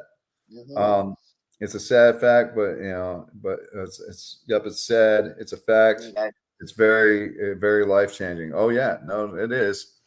And yeah, I mean, it is scary. The whole thing is scary. I keep on I saying, could not even imagine. well, and I mean, I keep on saying this. I'm like, we tout ourselves off as free all the time. And it's like, but we've gotten into a position with our legal system where, we might as well be Soviet Russia. We might as well be Nazi Germany, because I can take anybody off the street, anybody, and I can accuse them of anything. If I'm a cop, a prosecutor, whatever, I can accuse them of anything, right? I said, probable cause is nothing. Probable cause is easy. It's literally, all I have to do is have a reasonable belief that a crime has been committed. A crime doesn't even have to be committed. I just have to have a reasonable belief that there was one. And I have to have a reasonable belief that you may have committed that crime. And then I can arrest you, right? That's all it takes to be arrested. You think that there's like a loss now of the presumption of innocence? Oh, no, there is a presumption of innocence. No, that's gone. No, I mean, and again, the presumption of innocence is a legal concept. It is not how people think. That is not how people think. And unfortunately, people have a tendency to think just because you're arrested, you must be guilty. That you've done the crime. Yes. Well, that's the presumption of innocence right there. Well, and part of that, I'll blame TV for some of that. Because I mean, we watch all these TV shows like Law and Crime or NCIS and all this other stuff, and we think that that's how it really works. Like, I mean, we think that cops are actually out there doing these good investigations, and that they're actually going out and finding clues and they're not your friends. No, and they don't bother. And like I said, they don't even bother to look anymore. They don't look on evidence. They don't care about looking for actually who did it. Right now, no self-snitching. Yeah, well, that's exactly it. It's like, okay, I actually said that when I was in jail. I think I said it in one of my motions or something. I was like, no evidence, no problem. Just convict with snitch. You know what I'm saying? That's what it boils down to. Yep. Because so those two things in concert, though, when you take the plea deal system and you mix it with the fact that prosecutors can bribe witnesses, now you don't need evidence. Evidence doesn't matter anymore, because I've said for a long time, I was like, look, if they wanted to convict me, it would have been very easy in a sense. Even though all the evidence says I didn't do it. Right. But if they wanted to convict me, all they had to do is go in that jail and be like, who wants to go home? Who wants to go home? You willing to testify? You willing to say, Ty, I did this? You want to go home? They could have came up with 20 witnesses, man, in a day. Easy. Right? So now you have these 20 liars that they bought, right? Yep. Which is exactly what they're doing. They're buying these liars, right? Yep. So, okay, they buy these 20 liars. Now, here's the problem with that is a jury, when you have a jury up there, they're human beings, right? And the problem is even though all the evidence says I didn't do it, right? That evidence goes out the window now, because really all they're going to do is put up this liar, then we're going to put up this liar, then we're going to put up this testimony liar, becomes evidence. And you know what the jury's going to be thinking? Well, they can't all be lying.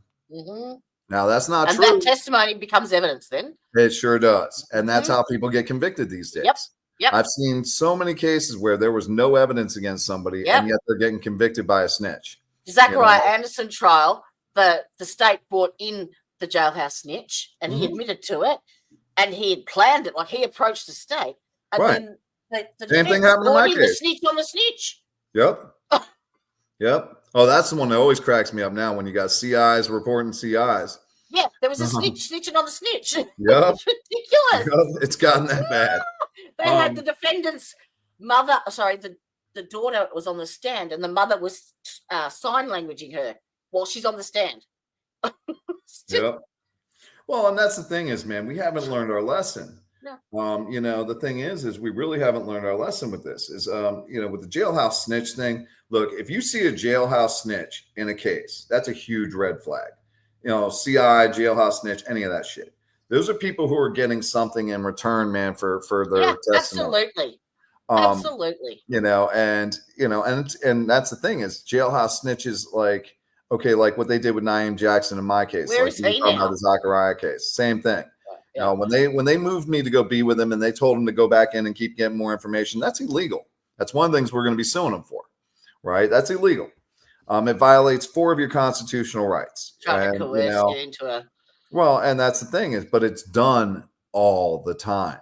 They do this all the time because again, they're not being hammered in these lawsuits. They're not being held accountable, you know? So the thing is I mean, I know Orange County, California got in trouble for it a few years back. And man, yes, they actually had to let a serial killer go because of that. You know, because of the jailhouse snitch thing. You know, you cannot, you know, and man, it goes back to due process. I argue this in my case. You know, once they violated due process with that, then man, the case should have been over. Yeah. It should have been over. Once you get caught manufacturing evidence, you know, Did you see that stupid fucking judge that they put on? She was a judge. She lost her seat. And I think was it Law and Crime or Court TV? They put her on and she started this. The very first episode was basically attacking pro se defendants. And you were the last one. And she put up bits of the trial. I haven't seen it. I've looked for it. Oh, I've heard the insults. And man, I haven't seen it. You need to read the comments that I fucking left. Oh, I have to check it out. And then I did a whole big thing on, you know, an acute case of dipshit. So like, I have a dipshit file now, and she's at the top of the list. Well, I mean, don't get me wrong, because so funny. When we, I was talking to Steve about this because when we shift over the channels, because Free Franklin Tucker channel is going to end up being basically an archive of the case. It's going to, you know, we're going to throw up every video, everything we have, man, is going to go on there. So people, if they want to look at the case, they can look at every piece of evidence, the same shit we saw. You know. So that was always the purpose behind it anyway. The purpose, you know, one of the reasons I had Lauren, need to free you now. I had Lauren do that when I was in jail. You know, I really had her do it when I was in jail because I was like, look, I have nothing to hide. Take all the evidence, throw it online. Let people decide for themselves whether or not it should be here. Because I didn't do anything and I got nothing to hide. And read the fucking plea deal. Well, man, but then you go back to, okay, and, you know, and man, even when they asked for the gag order, right? You know, I want to start making some t-shirts to say the truth doesn't fear investigation. And the reason, you know, for that is it tells you who the good guy and the bad guy in this is. You know, we're sitting there taking everything and throwing it online so everybody can see it. Yep. Right. And what's their first response to that, man, is, oh, well, we need a gag order, you know, because now, man, it's going against our narrative. Right. So we need to put a stop to, man, people knowing what's actually going on. You know, so it should have told everybody right then and there, man, how bad it was. Does anyone in chat know the link to that dipshit?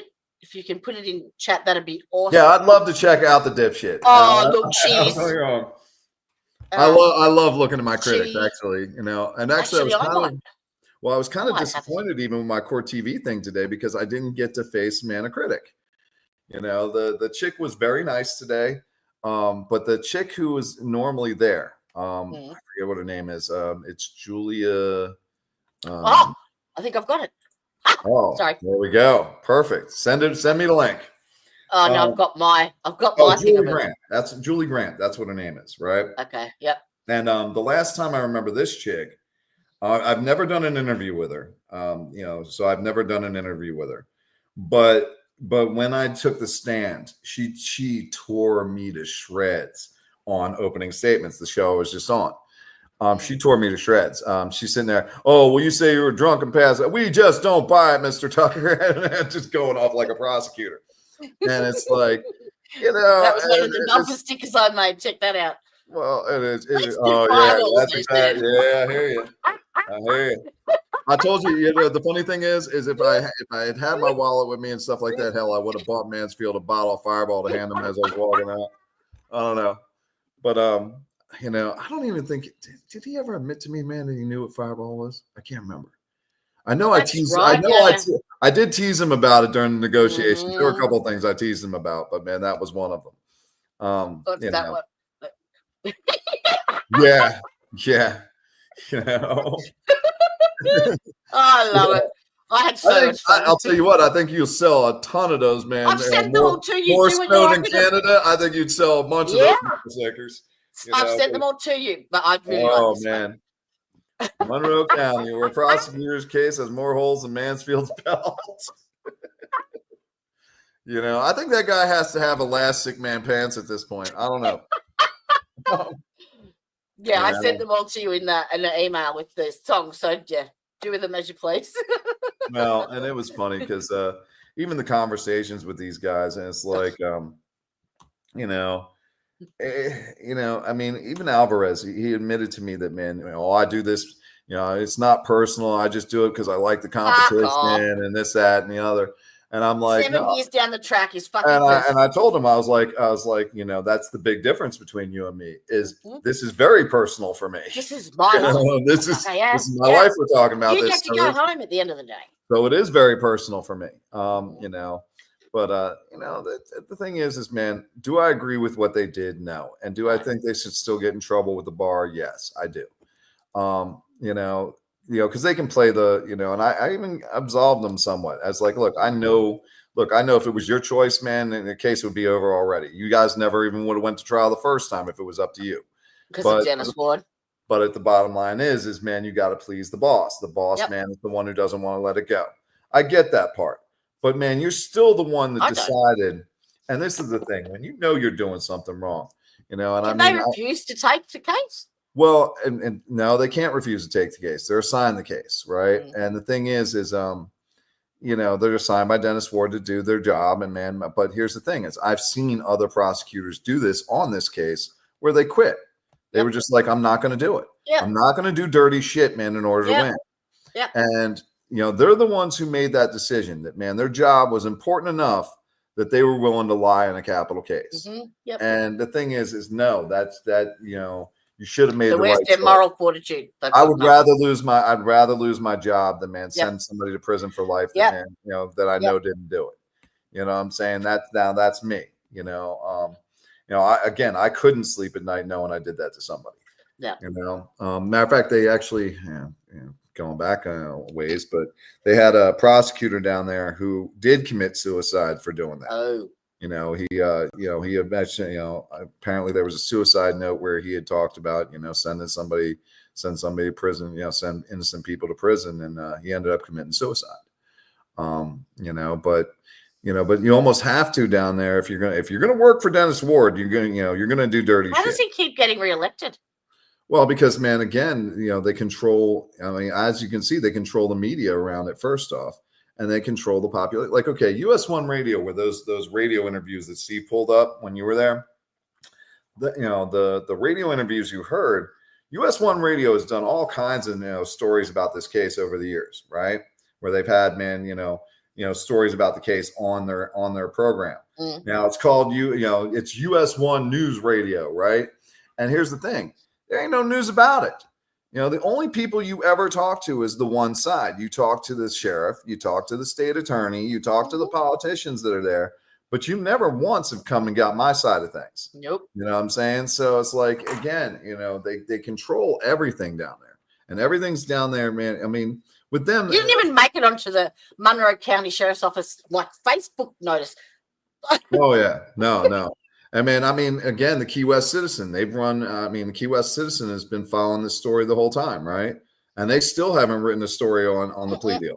And right? Court TV only just announced it, and everyone's like, Court TV, to be honest, Court TV didn't even know I was out of jail. They knew because we've bloody been tagging them in everything. Yep. But the thing is, man, it's like I explained to Steve, man, if you're telling Vinnie Politan, and there's lots of people tell Vinnie Politan to do this, but no, it's more, man. I mean, it's the producers, right? Man, luckily for me, I mean, I've got the producers, man, emails, and I can just email them and let them know what's up, or phone numbers or whatever. So it's a little bit easier for me to do it than it was for Steve to do it. I was surprised he actually got in contact with Vinnie Politan. Only because he put a $10 super chat up. That's the only reason. Hey, hey, don't get me wrong. I said, well, it was the best $10 you ever spent. But he told me the same thing. Problems with long-time shows that they take one thing and then put it out there, and the other media and other communicators blow it plumb out of the population. Blow it out of proportion, making it look way worse than it is. Now, that happens quite a bit, too. I mean, you got to remember, that's the whole job of the prosecution. Take little things and, man, make it look worse than it is. That's why people are afraid to put them on, put defendants on the stand. This is what I actually had to I watched the Zachariah Anderson case only recently because we had it on our podcast, and I thought that I had gone into it without any bias. But watching myself during the podcast with someone who knows all of the details of the case and was pro innocence, I heard my mouth saying things that my brain didn't. It would say the other. Do you know what I mean? Right. Like, no, I get it. Look, and first off, it's hard to stay unbiased. I mean, anybody. Matter of fact, in the book I was reading, because I based a lot of my strategy on principles of warfare. But man, in that book, it tells you straight up, there is no such thing as an unbiased person. People are always biased one way or another. You can spin a story any way you want to, sure and can. you can present it in the light most favorable to yourself. Well, and then I mean, don't get me wrong, that's what both sides are doing. And that's and the whole point of even a trial, and man, even people who watch trials and stuff like that. Again, your opinion does matter. Yes. You know what I'm saying? Because man, in the end, you are going to be biased, one way or another. You're either going to think the guy did it or you're going to think he didn't do it. You know what I'm saying? The whole point is to actually come up with a bias at the end of it. So the thing is so I mean, you're actually doing what you're supposed to when you're listening to a trial and you're listening to the now. One of my big problems with trials now, this is something I talked a little bit with Steve about, because a lot of it, everybody looks at the trial, right? The trial, it's the pre-trial wins. It's the pre-trial. Pre-trial is where 90% of your battles are happening. You can get in, what you right, exactly, or even ending the case before there is a trial. Yep. Or I mean, the absolutely. The actual trench warfare, where you're actually going at it on a weekly basis with prosecutors, is in pretrial. When you're arguing your motions, when you're sitting there arguing over this, and you're arguing because again, like a big one for me is you were not going to lie like that to the jury again. I was not having that. I'm not going back into a trial where man, it was okay for you to lie. You know what I'm saying? And man, I was clearing that up. That was a big point of contention. And if you've got prosecutors and the judge and the DA against you, what motions are they going to let through? Well, and that's the thing. Well, and that's the thing. That's why disqualifying the judge became the way to man go. Yeah. The thing is, and again, I had to put myself in check even when I was in jail, because I made this mistake of, one of the reasons I went pro se is because I knew I couldn't win with the law. You know what I'm saying? You're not going to win with the law with a bunch of dirty people. That's not how you're going to win. Absolutely. When your option is the right. I mean, it's not going to be because again, if I wanted somebody who could argue the law, I might as well go get a lawyer. They can argue the law better than I can any day of the week. But the bottom line is man, that's not how I was going to win. Right. And so I had to put myself in check and remind, because I wanted to do so much better after the first trial that I was studying all the different things about law, I was familiarizing myself more with the rules and all that, trying to make sure that I was better the next time around. But then I started making the mistake of thinking I was going to win this with law. And, again, you slip into this, we all want to believe in the system. We all want to believe the system is fair. And we all want to believe that, man, if you go in and you argue the right law, then you're good, right? But it doesn't work that way. So the thing is, it's like, again, I had to remind myself that I'm arguing with El Chapo up there. You know what I'm saying, about what the law is and thinking he's going to care. How stupid is that? No. Right. So eventually I had to remind myself about You're just a number. CF 104. Vinny makes my blood boil. Yeah, Teresa. I love Vinny. Vinny if there's money in it, Vinny's there. But if there's not, we don't care. Hey, Vinny, man, called him out, man, for lying to the jury, man, right after they did it, man. I got to give Vinny props on that. Though, when he looked at his panel, he's like, lying to the jury? I'm not comfortable with this, And he starts asking all the judges and lawyers on his panel, and man, that they were equally uncomfortable with it. But here's the problem with that, and I've thought about this since, is okay, any lawyer that watched my trial. Yeah. Did Vinny follow that through? No. Oh, well, that's the thing is, man, any lawyer who watched my trial and saw that, right, should have wrote a bar complaint. That's part of the ethical code, right? Absolutely. If you see another lawyer engaging in misconduct, you're supposed to write a complaint. Yep. Now, I bet you I'd be willing to bet money right now that, man, not a single lawyer did. Mm-mm, You mm-mm. know what I'm saying? They all look out for each other. And this is Especially not one actually, in Florida. well, and this is, this is one of the ones I realized towards the end. I would tell David, I don't know if you've met David yet, but I would tell David, I'm like, if there is an Illuminati, that, the American Bar Association is the recruiter, because, man, everything in this country is run by lawyers now. It's all run by lawyers. And again, they are the least trusted profession in the country, right? 79% of us do not trust lawyers, and with good reason, right? Hell, the drug dealer down on the corner is trusted more than a lawyer is, So the thing is, we trust these guys the least.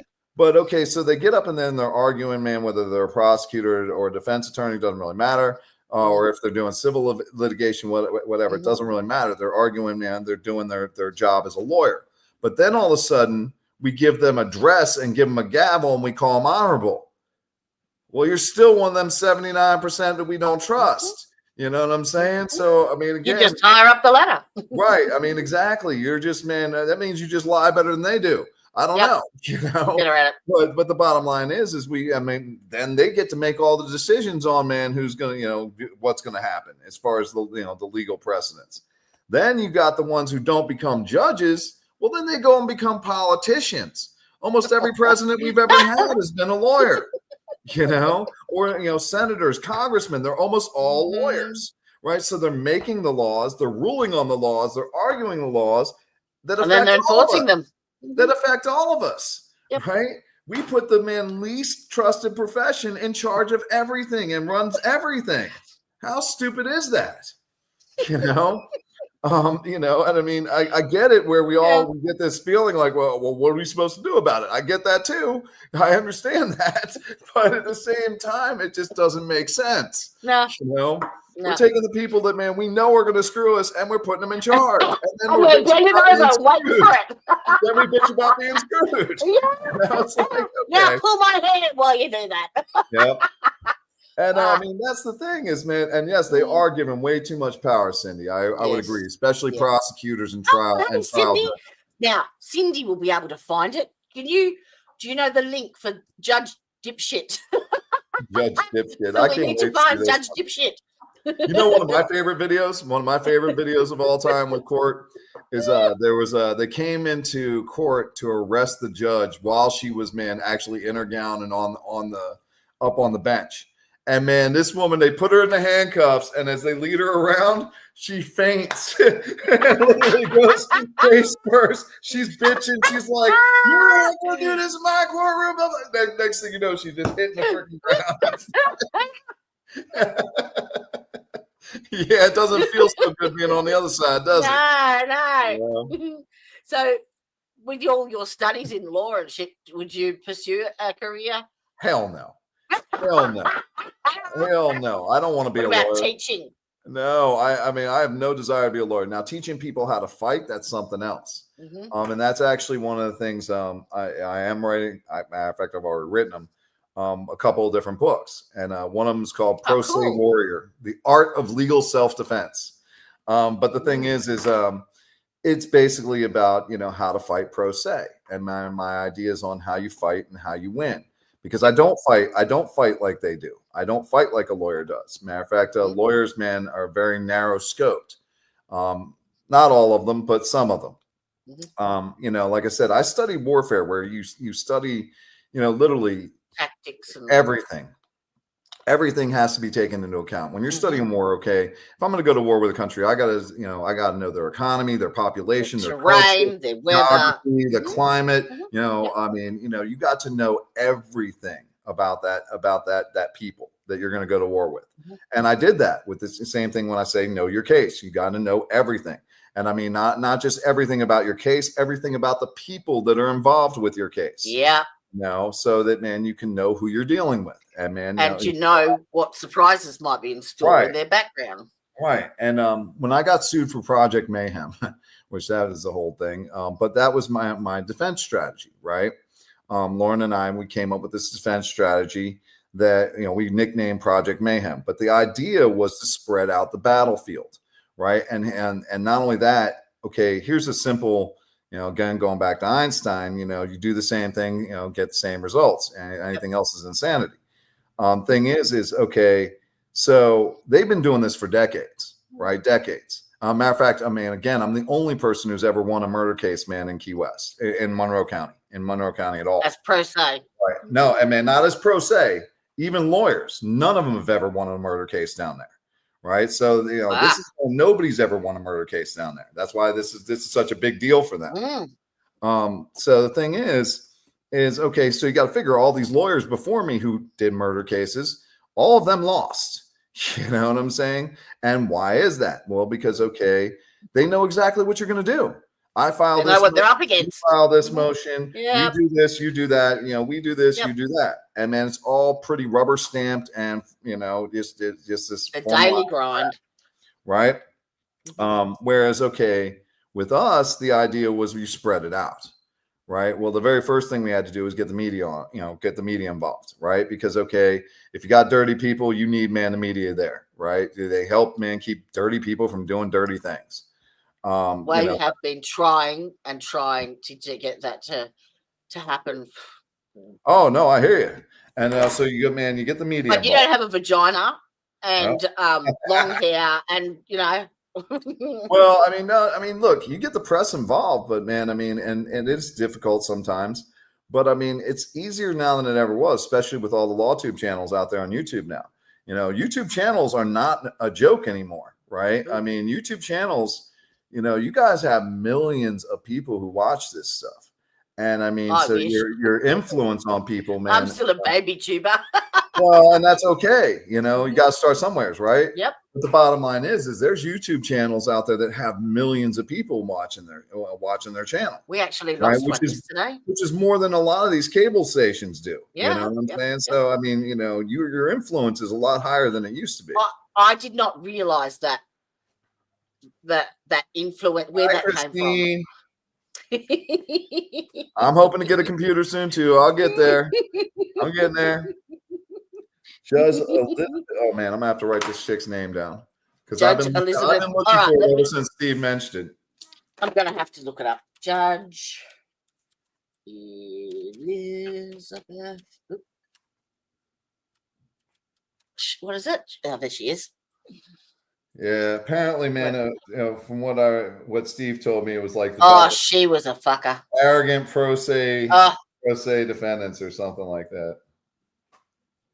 It was the very first episode.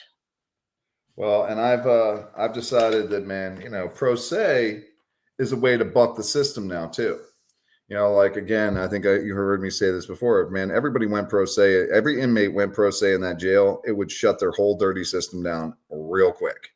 They don't know how to deal with it, right? Because you don't know what a pro se defendant's going to do, right? You know what a lawyer's going to do. You know what motions they're going to file. You can typically, figure out what they're going to do. Yeah. Whereas a pro se defendant, you have no idea what they're going to do. You know what I mean? The dancing monkey can do all kinds of different things.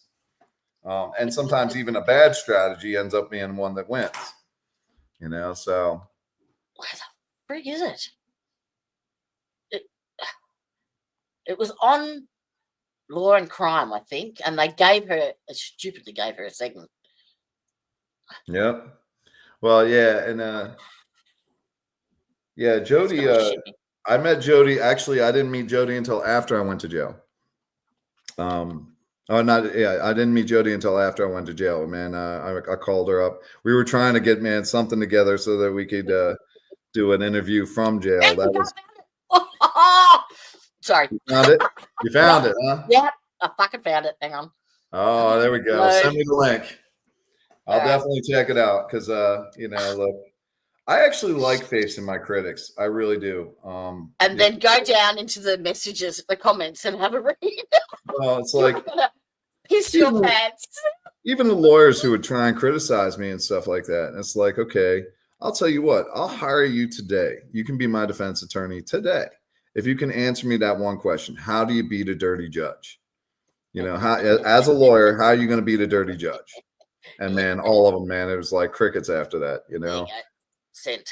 There we go. Perfect. Thank you. Yep. I want to check that out. I want to see exactly. You are the last one on her list, like on her thing. But yeah. Oh, hang on. Have I got my comment there? Okay, you ready? Yep. Take your resting duck face and your out of context assumptions on Franklin Tucker and shove them where your diamond encrusted G-string. Oh, damn.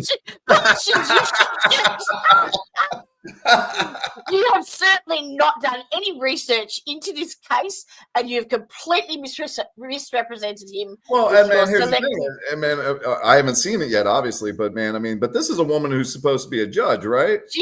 She was on the Parkland shooters judge, and I'm pretty sure she got kicked off the bench, and this is what she's and that's doing. The thing is, and then now we know why she was kicked off the bench.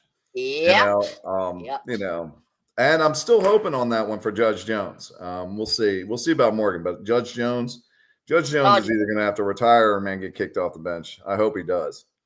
You know, I hope he actually gets kicked off the bench as opposed to retiring. Yes, but we'll see. But a lot of times, does he still get his pension and all that shit, or I would imagine so, you know, because they, you know, look, they don't have too many other sanctions other than throwing them off the bench.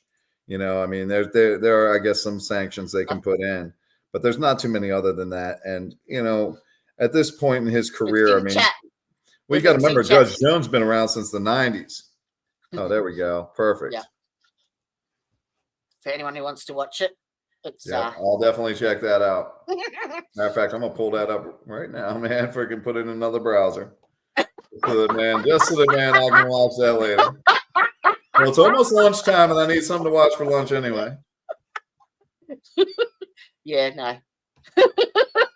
All right. I couldn't help myself. No, but that helps me out because, man, I mean, like I said, I've been looking for it, man. I couldn't find it. I kept on looking under arrogant pro se. I'll send you my link of my rebuttal to that. Judge dipshit. Okay. Yeah, come on now. Put it on pause. There we go. All right. So now I'm set up. I'm ready to go. Well, you can have lunch whenever you want. Well, I have a feeling, I mean, I'm going to be debating things with judges and prosecutors and lawyers for a long time now. Yeah. I have some theories on things that I'm sure they're not going to like. But, you know, but even that book, man, that book, while it's written for pro se defendants, it is actually valuable to lawyers and attorneys too. Actually, because I mean, I was giving out advice. Well, I was giving advice. Saw you on Court TV. You were good. Oh, thanks, Christine. Oh, they brought it up now, have they? Yeah, thank you. It wasn't very long. It was just a little blurb to let everybody know what's going on. But yeah, you know, I had when I was in jail, I started having lawyers that were contacting me because they wanted to know how to win, right? And I mean, you know, some of them, you know, some of these are lawyers from Miami. They're not from the Keys. And I was like, you know, first thing you got to understand, man, is who you're dealing with. You know what I'm saying? You know, there's a reason why, man, they have a 98% conviction rate down there. You know, and there's a reason why, man, again, no lawyer has won a murder case down there. You know, there's reasons for this. You know, and the thing is, man, you know, in order to fight that, yes, you are going to have to broaden out the battlefield. You cannot play their game. If you try to play their game, you will lose.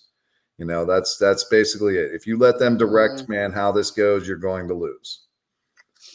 Are you planning on coming back to Portland? Yes, actually. I do plan on coming back to Portland. I don't know exactly when yet, you know, but I do have to go back to Portland. There's some things I got to settle there. The big one is, man, you know, how fast, you know, if I can get my laptop back from the airport, and may decide whether or not I go out there quicker. We'll have to wait and see. But I definitely plan on going back to Portland eventually. You know, it's just, you know, right now this was, there's people I wanted to see on the East Coast. There's you know, I need to settle down and actually get my, you know, get all my bearings and, man, where, you know, where everything is and how to get my stuff get your head straight. Yep, exactly. So you got plans for Chrissy? Huh? You know, You got any plans for Christmas or? Oh no. I haven't really even thought about Christmas. It's kind of, I'm kind of weird You're that way. going to see your son or? Well, Christmas used to be a big deal to me when the kids were little. You know what I'm saying? When you have little kids, that's when Christmas is a lot of fun. And man, yes, I have. You know, I would go all out for Christmas. Yeah. Now, on the selfish side of things, I still go all out for Halloween. Halloween, man, I love Halloween. And how's that worked out? Well, yeah, I hear you. Actually, because man, will I be dressing up for Halloween anymore? You know, because actually, we made fun of that when I first got out the very first year. We had a Halloween party, and I dressed up as what was it was from Game of Thrones, the Ice King or whatever from Game of Thrones. Yeah. And and man, we're like, okay, well, let's just, man, I can't be having a sword because, man, you never know, I might get busted for this. You never know. That's why I was joking with or laughing with you about not using up the credit on your body. Yeah. For last time.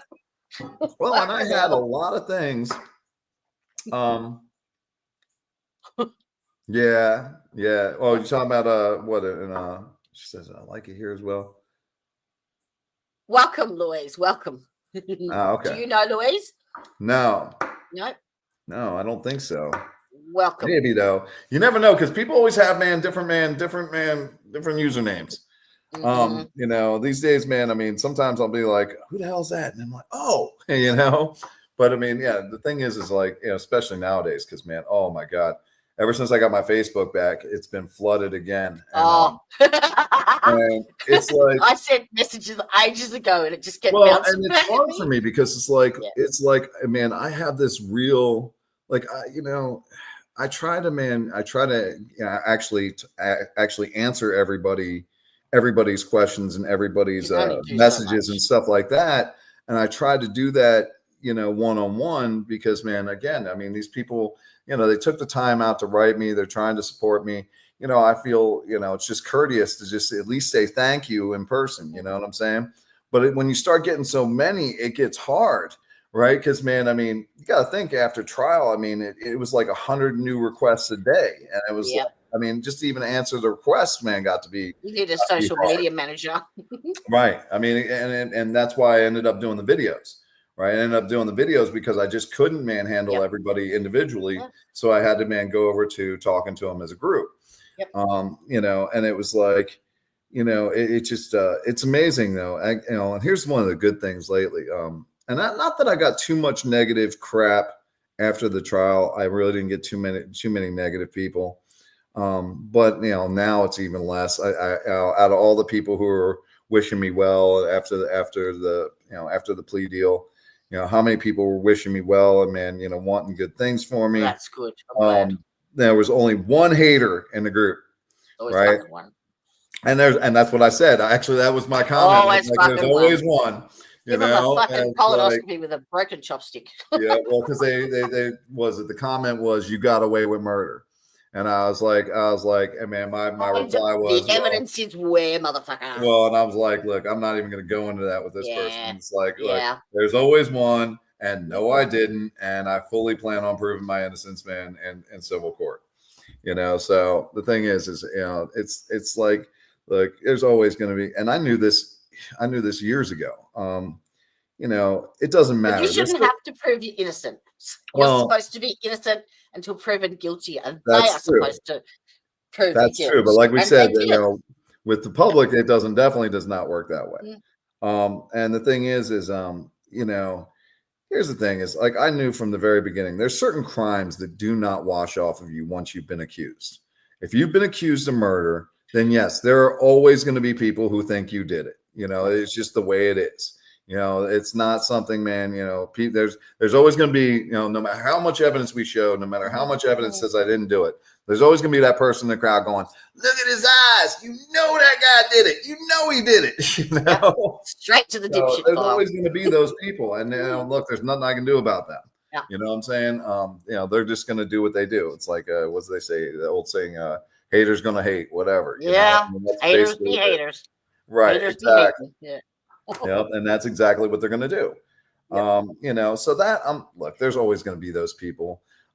But that was actually one of the reasons I felt comfortable with taking the plea deal to begin with, is because I already been to trial, and man, yes, most people who came out of that trial realized I didn't do it. Right. And it was not the only closest thing that you could get to an admission.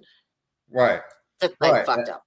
Right. Exactly. And an acquittal. And the thing was, and it was like this, it's like, okay, so I've already been there and done that. And man, and even more so afterwards, because then there were people like Steve and you and other people who started tearing the case apart. Right. And the thing is, even my critics, the people who don't like me, right, the ones who were my biggest critics, all of a sudden they started falling off because they were tearing the case apart. And it always comes back to the same answer. I didn't do it. Right. And then, so they would tear the case apart and tear the evidence apart. And they're just like, okay, well, again, if you think I'm guilty, more power to you. Show me. No, I mean, look, you're entitled to your opinion. Yeah. But I mean, the thing is if you think I'm guilty, go ahead, show me. Exactly. Show me anything that says I'm guilty. You know what I'm saying? Receipts. Right. Exactly. Anything. Yep. And that's the thing is, I mean, unless you want to believe JoJo, and man, Lord knows, man, JoJo's got his issues. Sure. JoJo couldn't lie straight in bed. What's the question you got there, Christine? Hey, good morning, Anna. Oh, Elizabeth, you said a fuck word. Yeah. Yeah. Potty mouth here. I love it. Hey, I have to watch myself. I come from Philadelphia. We use that word every other word. So you don't have to worry about it here. Yeah. What's the question, Christine? You said you had a question about the deal. Yeah. Man, Lord knows. I mean, now those. I don't think she understands the no contest point of it. I'm sure, and that's where difficult. A lot of people. Yeah. That's where a lot of people, even again, like we were talking about, even Court TV put it out there, man, mistakenly at first. So I mean, it's like even journalists who've been doing this for a long time still try and interchange those things, and they're not the same, right? I mean, if they were the same, then if they were the same, then why would you have the two different, two different things you can plead? Yep. You know what I'm saying? They don't mean the same things. Unfortunately, though, because you're accepting the punishment, a lot of people don't get the idea of accepting the punishment without man admitting guilt. No. No. You're just saying that if this went to trial, there is maybe the potential of being found guilty, but you're not accepting any guilt, and that has the sentencing component to even simplify it further. Like say, man, I get arrested for something like, again, where it's a fine, right? Okay, well, I can just go ahead and plead no contest, take the damn fine, and have it over with. Or do I spend more money taking it to trial to prove I didn't do it, whatever they're trying to find me for, right? It just makes sense. That's why it exists in the first place. On principle. Oh, I'll bring it up for you. Hang on. Now, see, okay, this is exactly what we're talking about, Christine. Yeah. Okay, this is exactly what we're talking about. Now, as far as taking a deal, right? Okay. There's a big difference between no contest, not guilty, and guilty, which is basically your three. Those are your basic three. There's also Alfred pleas. There's a few other little pleas in there that, man, most people never take. But those are your three main ones. You have no contest, not guilty, and guilty, right? Okay. Well, when you plead no contest, you are not pleading guilty. That is not what you are doing. What you're saying is it's not worth fighting. I'm not going to fight this charge anymore. You know what I'm saying? It's going to cost me too much time, effort, money, whatever reason you have, but it's not worth fighting. So I'm going to take the punishment as if you found me guilty, which you've already served. Right. Exactly. Which in my case, I already served. Yeah. The thing is, so you're going to take the punishment, even though you didn't find me guilty. Right. But I'm doing it to end it is basically what it is. And that's all you're saying. And that's why I can take it now. This is where it would be a lateral move. And this is what, man, I always looked at it as, is now instead of, trying to prove my innocence in criminal court and beat my head against the wall there, now we went to civil court, and man, now where I can prove my innocence and they can't throw me in jail anymore. They can't threaten me anymore, any of that kind of crap. Yes, Louise, they've dropped No, all my charges got dropped. Fines, except for one. Court The costs, one I pled no contest to. which was the lesser included. It wasn't even the main one. Right. No, I got you. And man, and no, that was funny when they even brought up the whole homicide part of it. They were like, well, since that was decided by the grand jury, do we need to vacate it or do we need to, dismiss it? I think we'll have to go with dismissal, Judge. Right. It's like, okay. Well, and I'm sure, they were just kind of laughing about how to try and figure that out, But the thing is, did you see the footage of that hearing? Huh? Oh yeah, I've seen the footage from the hearing. So you saw them laughing. Yeah, no, I saw them laughing. I saw them laughing when they were doing it. I was actually laughing at different points of it too. Because I mean, the one I couldn't believe is the one charge that I pled no contest to, right, has a maximum of 30 years, right? So I was expecting Judge Morgan to be like, wait a second, we're giving him 910 days. Yeah, this is a downward deal on an agreed. And he doesn't say anything. You know what I'm saying? Did you hear the shock in his voice? Where is the new evidence for the Sylvia trial? I don't know who the Sylvia trial is. Oh, the civil trial. No, there's a lot of evidence. Completely different. Yeah, well, and there's also a lot of evidence, because that's us attacking them now. Yeah. Now I'm not gonna be the defendant anymore. Now I'm the one going after them. Yeah. Right. So we're going to be bringing in all kinds of evidence that wasn't shown in the criminal trial. And then we actually do have some new evidence along with it. But the bottom line is yes, there will be more that comes out during the civil trial than there ever was in the criminal trial. Yep. So, the thing is that will come out as we come out. There'll be all kinds of new evidence for you to go over and take a look at, and everybody can go ahead, because look, we're going to put it out there for everybody. And this is one thing I was recently talking to Lauren about. There's no reason for us to keep on holding on to everything, or anything that we have, just try. Let's make, it's like, and even before, jeopardy attaches too. Even before we tried to put it out there, it's just, remember, 3 years of that gag order, we couldn't put anything out. So we were playing catch up. They can't retry you now. Well, no, they cannot retry me ever. Double jeopardy. They can never arrest me for this again. They can never charge me with anything from this again. This is done. Follow you through? Does it stay on your record though? Yes. Does it have any consequence? Part of accepting the punishment is that, yes, I'm gonna be a convicted felon now. And the thing is like I told you, though, my hope is, as we go through this, to reverse that. I go ahead and prove my innocence in civil court, and then come back and have that vacated later. But it does put some restrictions on me, because of that. So it's not like look. That just bumped up the price. Right. Well, and in a sense, it also, pay you. That's basically it. And not only that, they made themselves look horrible. They made themselves look horrible by what they did here. Absolutely, they did. So the thing is, and like I said, I think it'll actually work out better for the civil cases. We'll definitely do an interview on your channel too. I'll work that out.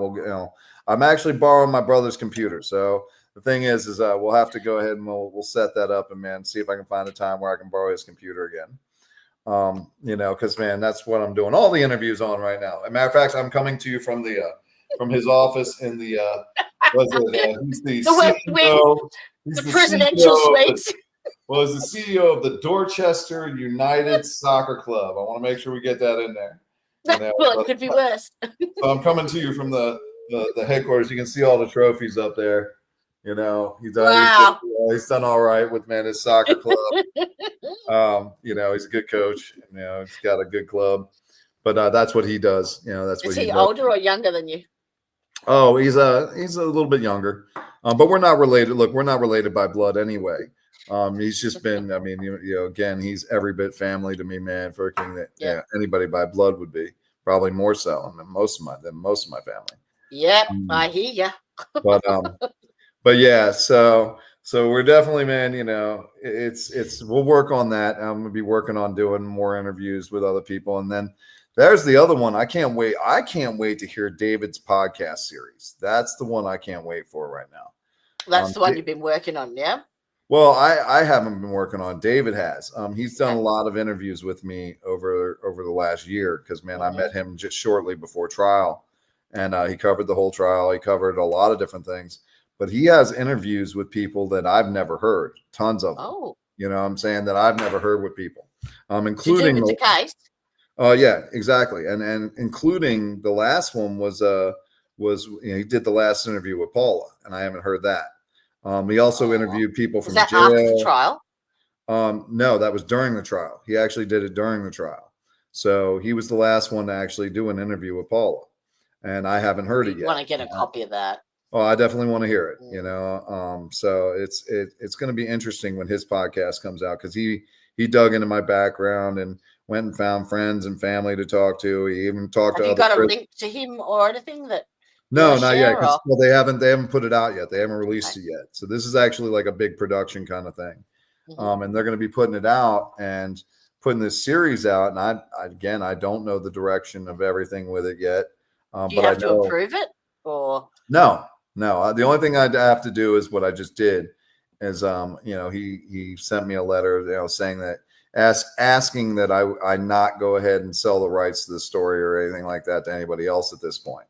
You know what I'm saying? That, man, if I could give him just enough time to get the show, get that show out there, man, and let him do his thing. And it's like, it's like, okay, I have no problem with that. I have no intentions on, man. Well, and basically, he just didn't want any similar projects out there to compete with, right? And so, do you know what he's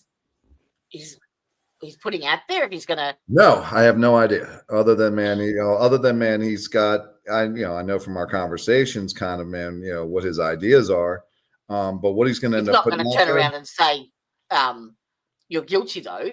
Oh no, not even close. No, not. He's one of those journalists. There's quite a few journalists that have ended up like this. There's quite a few journalists, and to their credit, they try and keep their journalistic integrity. They try and stay unbiased. They try and, man, look at it for. They try and just deal with the facts.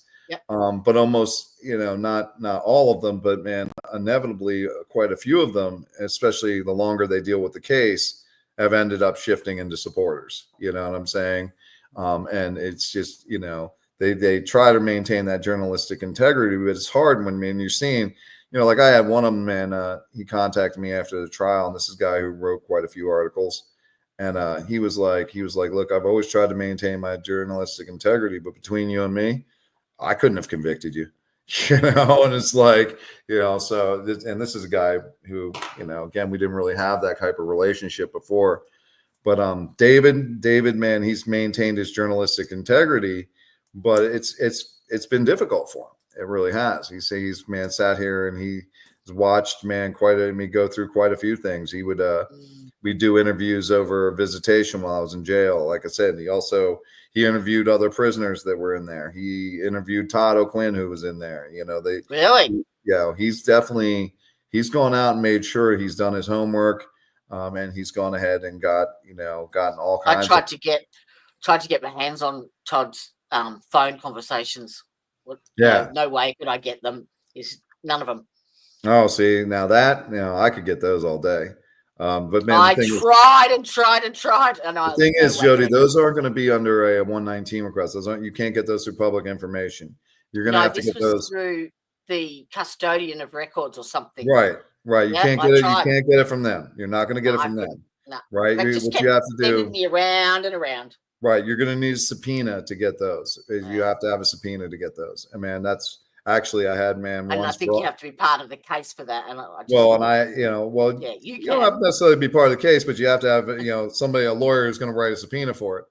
But the thing is, I actually did have a subpoena ducis tectum ready to go for all of JoJo's calls and all of his visitations and all that. And I'm going to get that for the civil case too, because I want to see what JoJo was talking about for those 4 years when he was in jail. I want to see what his visitations looked like. And the same thing with Rory Wilson, same thing with Todd O'Quinn, even my own, what I'm saying? I'm going to end up subpoenaing all of them, because, again, talk about well-documented cases. I mean, Lauren and I talked on the phone for an average of 8 hours a day, man, when I was in jail for those 2 years. And, you know, so I mean, every single day, you know what's happening, you know what's going on and what's going on in our heads and all that other stuff. So it's a very well documented case.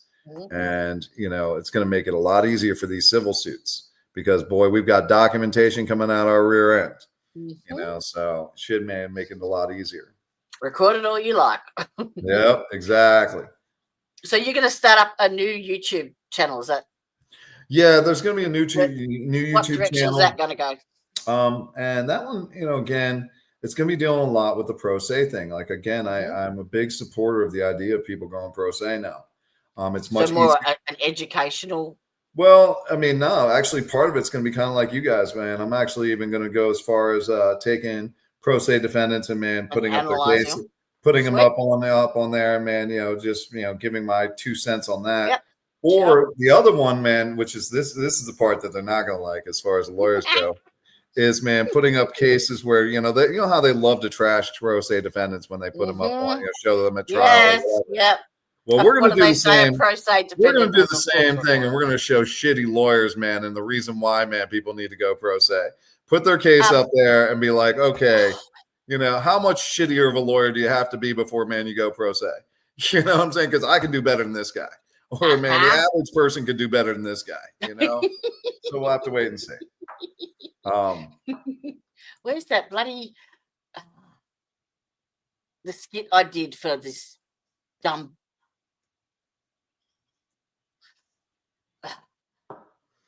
Well, and that's that's the thing. It's like I would tell the guys in jail, I'm like, look, man, because a lot of them are guilty. There's quite a few of them that are guilty. And man, the thing is, especially when you're talking about drug crimes, shit like that. And my thing is like, look, man, y'all out there hustling in the streets every day, slinging, making deals, doing this and that and the other. But then all of a sudden you get to jail and you're afraid to make a deal with a guy in a suit. You know what I'm saying? Cut out the middleman, go, man, make a deal with the prosecutor and have your case over with. Instead of sitting in jail, man, for years waiting on a PD to do it. You know what I'm saying? Yeah. So, even in cases like that, man, pro se is still a better way to go. But they don't make it easy, and they don't make it easy on purpose, in my opinion. Again, it's trying to justify their antiquated freaking profession.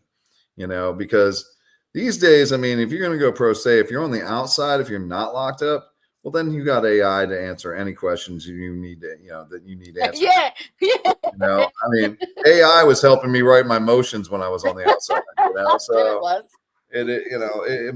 again, you don't absolutely need an attorney, especially depending on what the case is, right? If it's just something simple, then man, again, what the hell are you getting a lawyer for? Like it was funny actually when I went to my first appearance after I got I got busted the second time.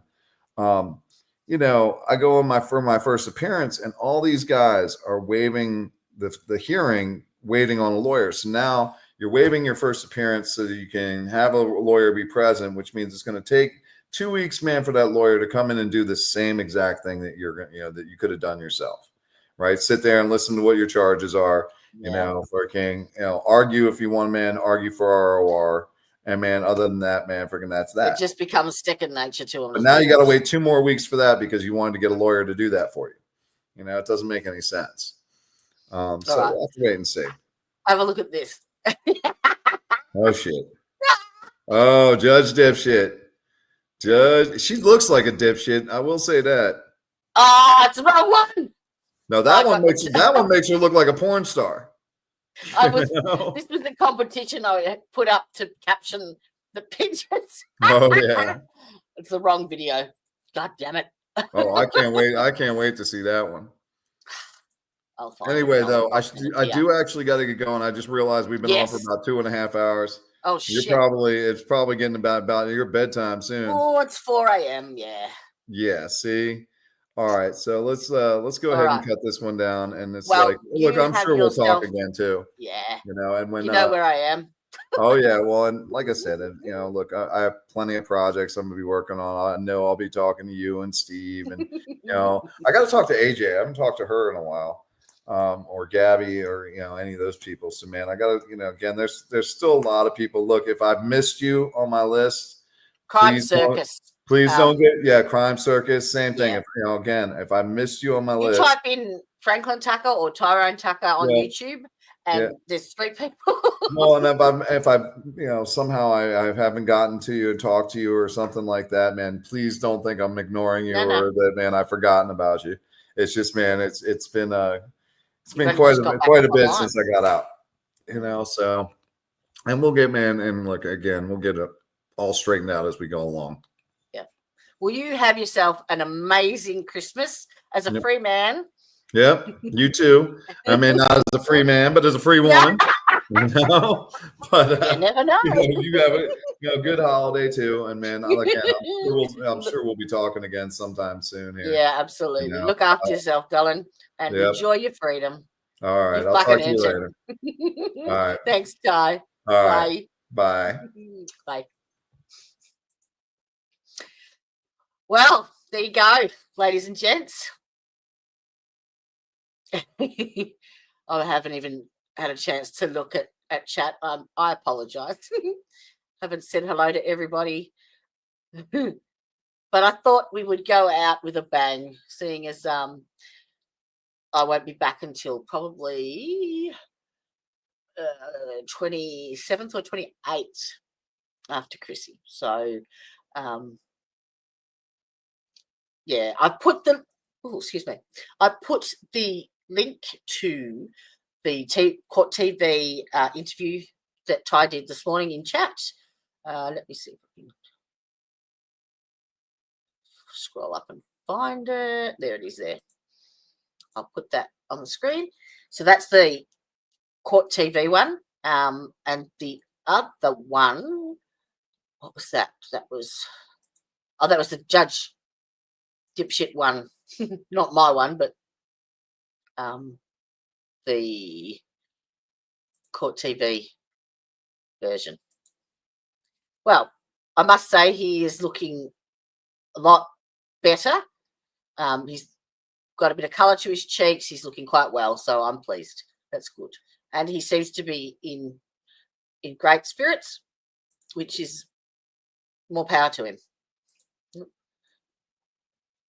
New comments. What have I got? Hey, were you lurking? Were you lurking?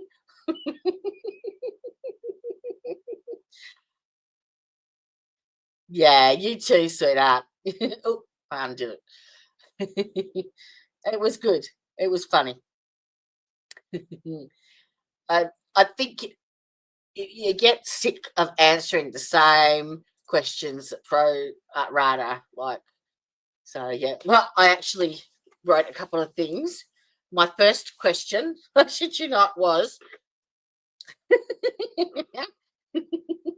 how much does jail make you appreciate having a poop in private? So yeah, we get to the real crux of things here at the defence first. He does look better. He does, yeah. More meetings. And to you all as well. I'm going to try and I had my family Christmas party today, which was hysterical. It was really, really good. Oh, I meant to show this to.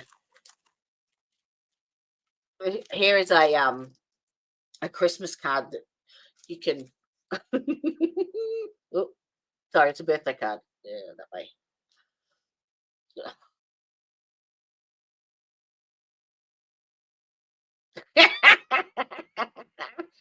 I couldn't help myself. I had to do it. You could have meetings. Yes. I know. I'm going to take up a handheld. I've got my little doohickey here, right? My little telescopic. And I'm going to take my iPad. So at the very least, I can do like hi from Queensland type of thing. But I won't be able to do any streaming of trials or anything like that because I need way more than just an iPhone to do that. But that's all right. I can give you a tour of Hervey Bay. I might even get my mum to come and make an appearance. I know. I'm going to miss. I said the other day, because I had 2 days off. I've been doing 6 days lately, and I'm like, oh, what's missing? Oh, I haven't been online. Well, we can always. Oh, shit, I haven't even. Oh, I forgot all about Discord. Well, the old Discord is still sitting there, so we can catch up there as well. And I will try my hardest to jump in as often as I can. But I too shall miss you all. I was saying to my housemate was it this afternoon that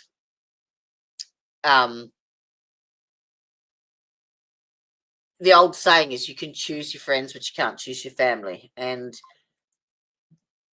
if someone subscribes to the channel, it's because they have chosen to be here, and that makes a massive difference. So when I say, this is our little family, our little community, I mean, I get more support from you guys than I ever have from anyone in my family, ever.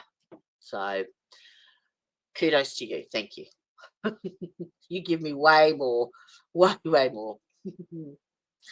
So I will try Christmas Day to pop in and say hello. Just keep your notification settings on, and listen for my laugh. We love you too. I'm going to do a tour of Harvey Bay, Queensland, and point out all the hotties. Oh, there's one. There's another one. So please stay safe, stay well, stay warm, stay cool, stay healthy. Have a full belly, and tell your mother that you love them. Oh, stop it! You're all going to make me cry. Stop. It's only 7 days. Not even.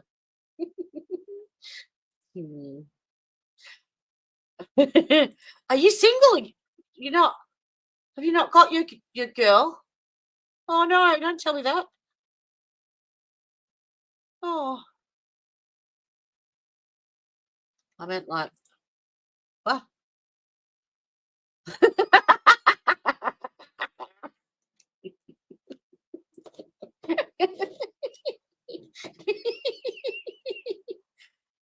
Oh shit. Oh, what must have been just after the hurricane then, was it? Oh, you poor bugger. I'm sorry. Oh.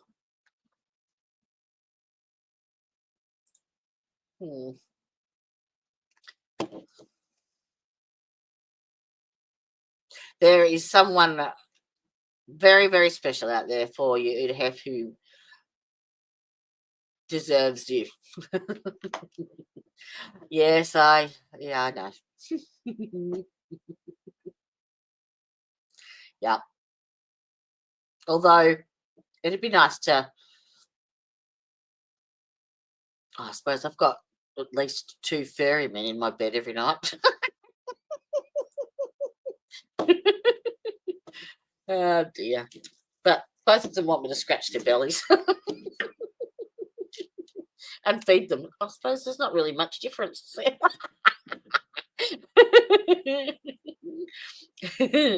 No. There is someone special just for you. Don't you worry about that. And if you can't find one over there, I'll hook you up over here.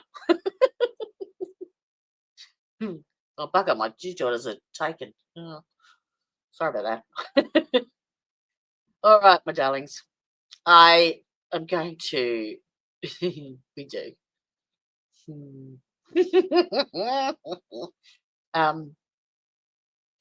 Say good morning, good night. Nearly morning. No, I don't want to go now.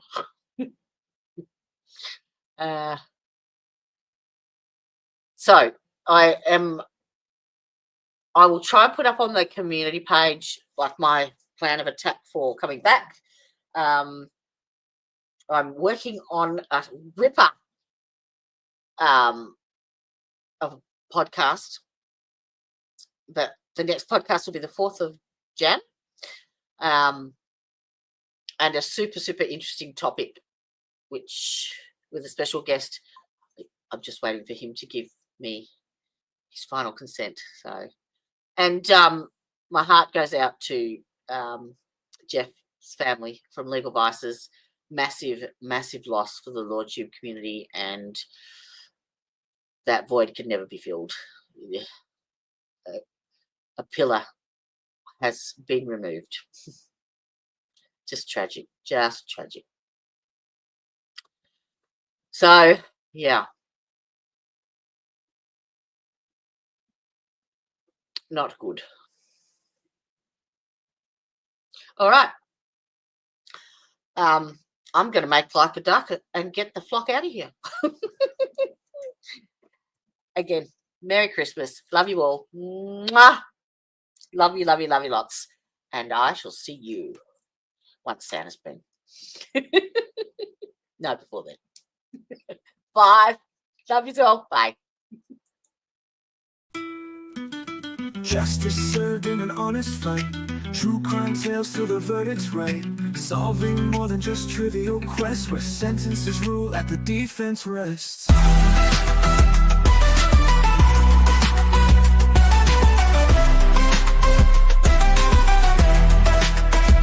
Justice served in an honest fight.